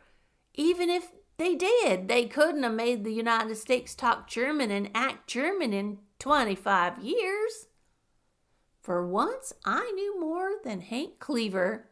I gloried in my little instant. I'll bet I know what moment in history made that existence possible. Back around the time of 1776, Hank, the fathers of the infant United States gathered to decide which language should be the official tongue of their new nation. The choice was a toss-up between English and German. English became the official language of our country by the slim margin of one vote, cast by a German American who based his decision on the belief that English was the more pliable tongue. Hank smacked his hands together. That's it, by gum, pretty nigh has to be. Now you see what a difference one little incident makes? If that man had voted for his native tongue, this country would have become a lazy, self-contained Teutonic colony instead of an up-and-atom commercial sea power. And them other places we seen? It was easy now that we understood the system. Gaslights, supplied Helen. If Thomas Edison, hadn't been fired from his job as candy butcher on the railroad. America is a French colony, I suggested. If Napoleon hadn't been defeated at Waterloo, he had designs on us, you know. That's why he placed Maximilian in Mexico. A powerful priesthood governing the world, broke in Helen again. Would that be the papal state? Or could it have been Atlantis if the island had not sunk? That there CSA had me stumped for a minute, said Hank, but I got it now. That stands for the Confederate States of America, if Pickett had come up at Gettysburg. But that other world of might have been, I demanded eagerly, the most awe-inspiring one we saw, the one where giant spacecraft lay in their cradles, what could that have sprung from? There was silence for a moment, then Hank queried, "Did either of you happen to notice the name of that port?" Helen said, I'm not sure exactly, but I thought it was the Da Vinci spaceport." "That's what I thought too," said Hank. "I reckon there's your answer, Jim. Back there in the Middle Ages, one day old Leonardo must have blew his nose or stubbed his toe or done something he didn't do in our history. And as a result, he succeeded in doing what he never done in our time, though he spent half his life a-trying to. He invented aircraft, which give man a flying start of 400 years or so over where he is in our universe, so that in the maybe world which sprung from Da Vinci's accident, man has learned how to navigate space." Well, that was all very well. I suppose I was getting an education in cockeyed history that Beard or Gibbon or any tome pedant would have swapped his eye teeth for. But I'm not the kind of guy who exists on brain food alone. I got a hollow, pear-shaped bulb a few inches south of my diaphragm, and regularly, about 6 times a day, this aforesaid vacancy declares itself ready, willing, and able to take care of a few pecks of assorted groceries. A mild attack of looseness around the belt reminded me that this was one of those times. Talking about space, Hank, that's what I got the most of in my stomach. What say we tool this period perambulating pushcart up to an ought-to-have-been cafe and give the inner man something to think about? Helen nodded approval to my idea. "I could use a little food myself, Hank." Hank wet his lips. Jim, he faltered. "Now look, pal," I declared firmly, "I know you're having a good time. This sort of thing is right up your pet alley. But have a little consideration for your passengers. All Helen and I want is victuals, and we'll travel with you from here to the universe where Adam didn't eat the apple. Right, Helen? Round trip for a square meal. That's a fair exchange, isn't it?" Hank said, "Jim, Helen, what I got to say ain't nice. From the minute we started this trip, I've been worried about one thing. The other me, which we met back there in the room, realized it too, and he was also worried. You see, like Jim ought to realize after he couldn't grab a hold of that liquor bottle, we can't eat or drink while we're traveling in this crate." "We can't?" I realized suddenly and completely that he was right. That was one of the things he had tried to make clear. We had no real existence to these other worlds, nor they to us. I'm afraid I went into sort of a panic then. I said, "Then we've got to get back to our own time, Hank, or we'll starve to death." Hank said miserably, "But that's just it, Jim. How are we going to get back to our own time? We don't know where it is. Like I already said, we seem to be traveling sideways across 1 billion possible times. And since I didn't get the temporal grapple installed like I planned to before Helen..." He stopped. But Helen had caught the implication of his words. She cried suddenly, "It's all my fault. Because I thought I knew it all, Hank. I've let us in for this. Oh, I wish I'd never tried to be so smart." "That's a woman for you," I grunted disconsolately. "Better late than clever.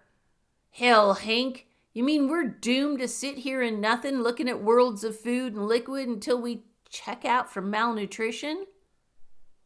Hank said staunchly, "We ain't gonna give up that easy, Jim. We're gonna keep trying. Maybe by plain dumb luck I can work us back to our own proper place in time." And thus we started anew our time hopping. Hank's fingers went to work on the cryptic studs and keys. Again, we became the wraith-like visitants of fourscore and umpteen odd, incredible worlds. We saw one in which great bearded Norsemen ruled America, another in which the Union Jack flapped above docks on a great seaport.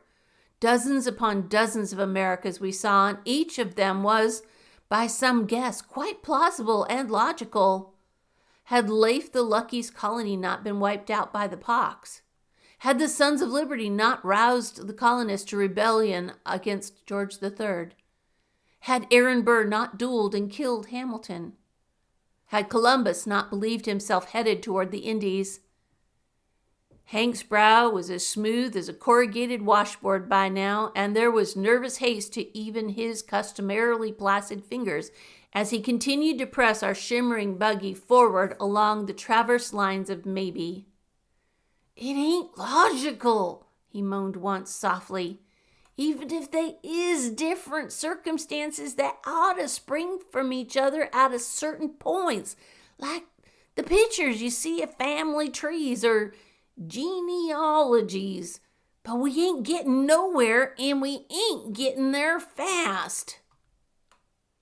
Meanwhile, I was getting hungrier by the minute. I don't know why it is, but there's nothing will make a man want to eat more than the knowledge that the cupboard is bare. My thoughts were not nearly so concerned with the wonders I was viewing than with visions of 10-inch T-bone steaks smothered in mushrooms, roast fowl, cranberry sauce and gravy, fried country ham with apples, things like that. And the drink question was even more acute. After all, we had been caged up in our little egg now for several hours. We were beginning to feel plenty thirsty. And our desire for water was not lessened by the thought that it was impossible to get any. That's when it began to seem to me that everywhere we visited, food and drink were prominently displayed. Once we landed in the middle of a gigantic banquet hall. Tables groaned with dainties fit for a king, and sure enough, there was a king seated at the head of the table. He was a mighty sick-looking king, though. When he laid eyes on us, he let loose a howl in what Helen claimed was modified Spanish and dived under the table. We left hastily before his kingship should leave his subjects kingless. I've often wondered since how many legends sprang from our visitations. There must have been hundreds of wild stories told by Indians, Frenchmen, Englishmen, Spaniards, and Dutch who saw a shadowy egg with 3 wraiths in it appear suddenly out of nowhere and as quickly disappeared. It was probably because of this that Hank turned to me finally with a pledge. "Tell you one thing, Jim," he said earnestly. "If we get out of this here now mess, the first thing I'm a-gonna do is bust this machine into a million pieces. I done learned a lesson. It ain't right to go messing around in things like this when you can't control 'em perfect. It just ain't according to Hoyle to do it." "But if it contributes to science," I said. "It don't, Jim. It's all perfectly clear and logical to me now. You see, it wouldn't do a man no good to go gallivanting off into the past because all he'd do is start a new chain of could-be's. And it don't do no good for him to slide sideways through time because what he learns ain't of no consequence to him in his time and just disturbs the folks he meets. So after this, I'm gonna confine myself to trying to improve the affairs of the world we do live in." "Hey, what was that?" I had heard it too. I stared at him wildly. "It sounded like somebody calling your name," I said doubtfully. "That's what I thought," yelled Hank. "Listen, it's a voice coming closer." We all heard it plainly now. A voice calling curiously, pleadingly through the gray mist that engulfed us. "Hank! Oh, Hank Cleaver, where are you?" We all yelled, and I mean we yelled loud. And then out of the formless veil came a shimmer of light, a nebulous something that grew more solid, became more and more sharply visible as our cries attracted it, and finally coalesced into our own time machine with us sitting in it. End of section 13. Section 14. Horse Sense Hank in the Parallel Worlds. Chapter 5. The Time Twins. It's funny how, in moments of stress, dejection, or great elation, your mind will focus upon some tiny, relatively unimportant point. I should have been whooping with joy to look upon a set of familiar faces, even though those faces were our own. But you know, my first conscious reaction was one of rage. And why? Because, naturally, the first guy I looked at was myself, and there I was, sitting in that other ship, calmly munching on a great, big, rosy apple. I said, "Why, you damn glutton, you ought to be ashamed. I got half a notion to—" He grinned at me. I grinned at me. I grinned at he? Oh, hell, you know what I mean. The other Jim Blakeson grinned at me and said, "What's the fuss, pal? Hungry? We figured you might be. Here, catch." He tossed the remainder of his apple at me. I clutched at it greedily, but of course it fell right into and through my grasping fingers, through my lap and the base of the time ship, and into the emptiness below. I've often wondered what became of that apple, and that particular moment we had just lifted ourselves from a weird America where the ruling class was made up of magicians, necromancers, and students of demonology. I've often wondered if the apple came tumbling out of the sky to smack some son of a witch on the head. Then the other Hank leaned forward and yelled to our Hank, "Got here as soon as I could, Cleaver.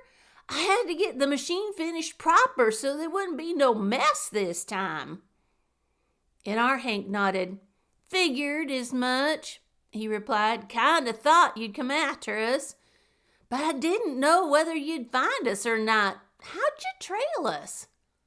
Hank number 2 looked sort of modest. He said, "Why, I had to fix up a new type of gadget.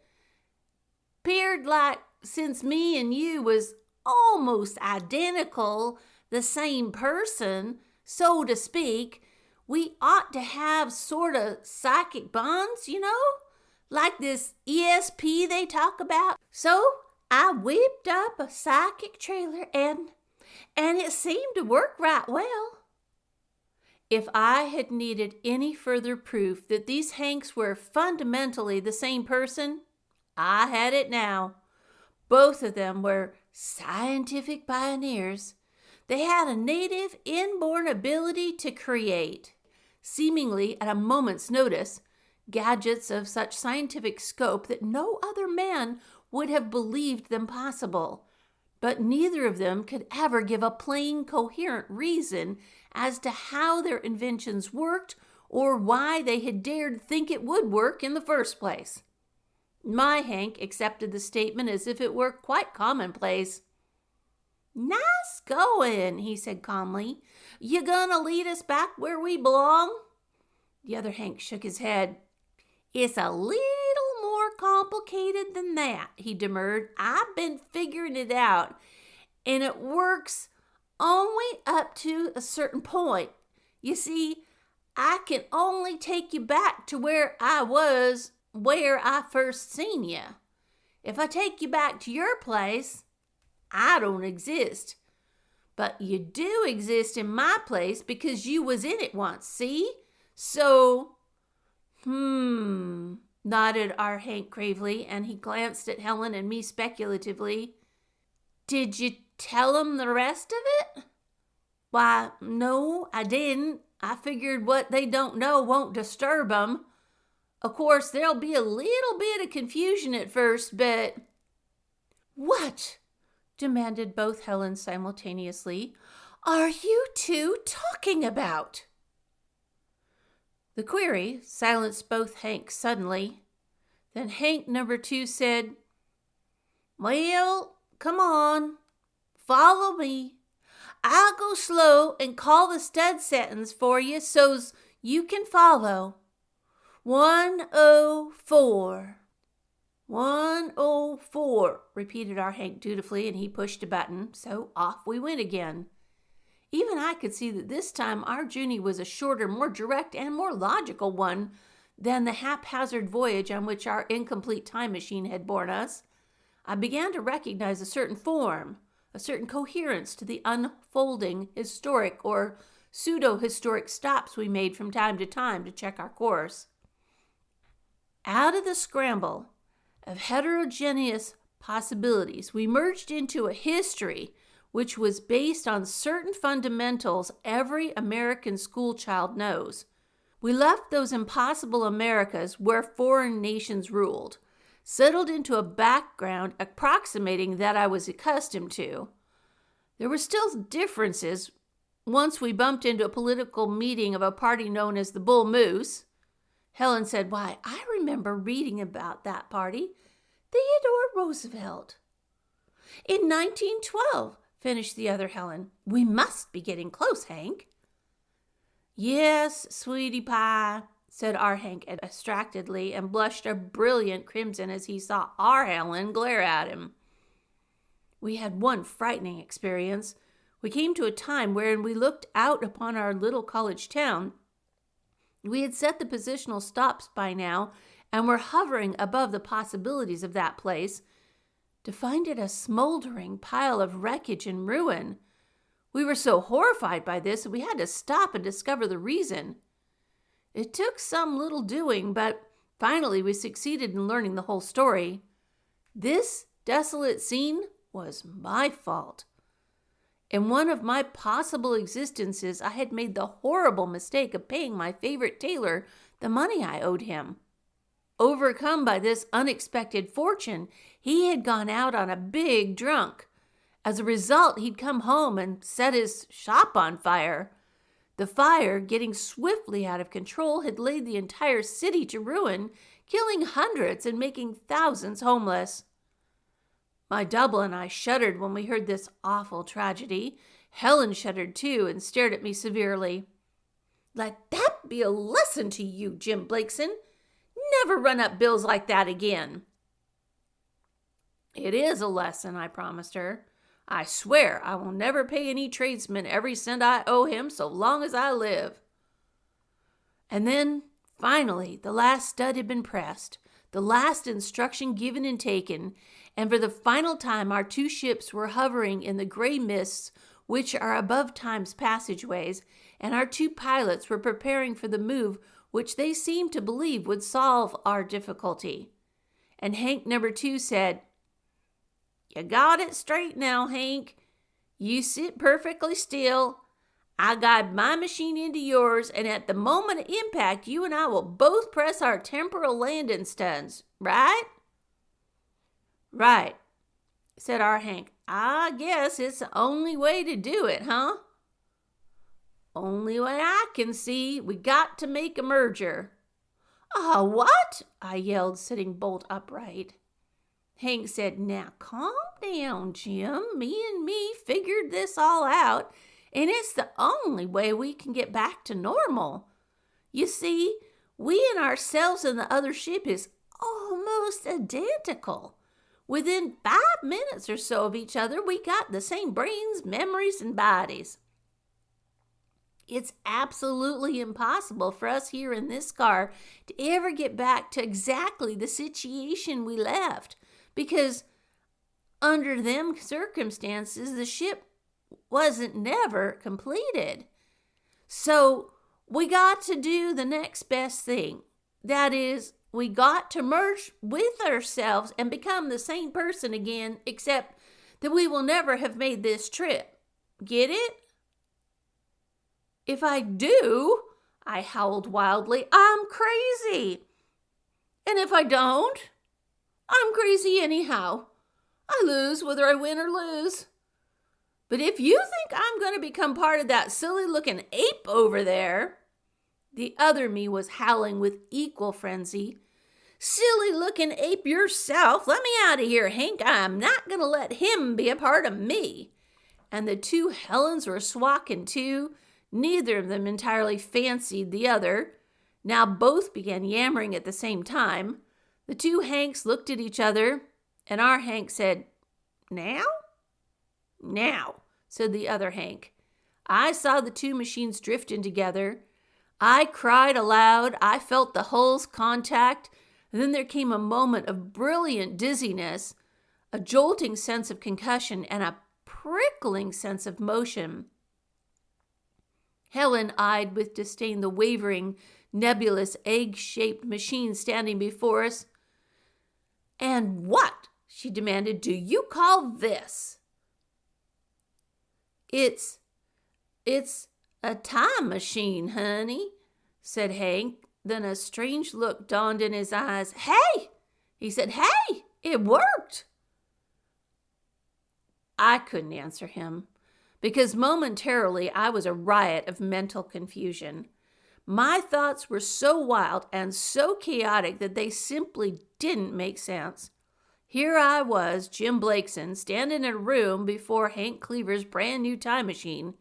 Helen had just entered the room a moment ago, and yet my memory told me that hours had passed in this room, and that Helen and Hank and I had not only talked about the machine, but had stepped into it, had gone places in it, seen incredible things.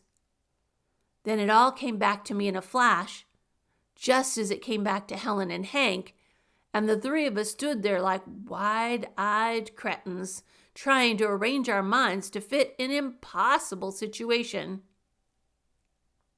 It was Helen who spoke first. She moaned weakly, I'm her now?"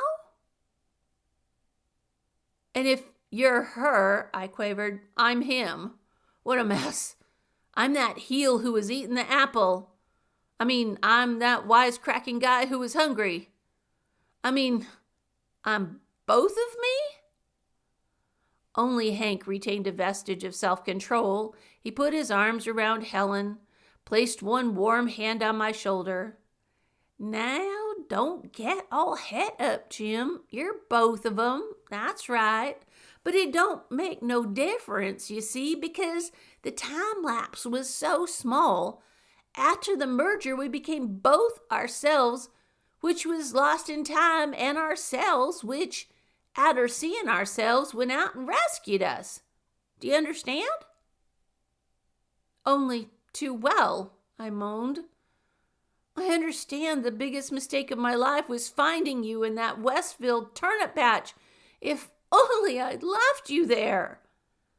I tottered toward the medicine cabinet. It was after I groped for the missing bottle that I remembered having handed it to me and breaking it before. I buried my face in my hands, clinging tightly to one reassuring sanity in a mad world. At least, I had only one personal history up to a few minutes ago.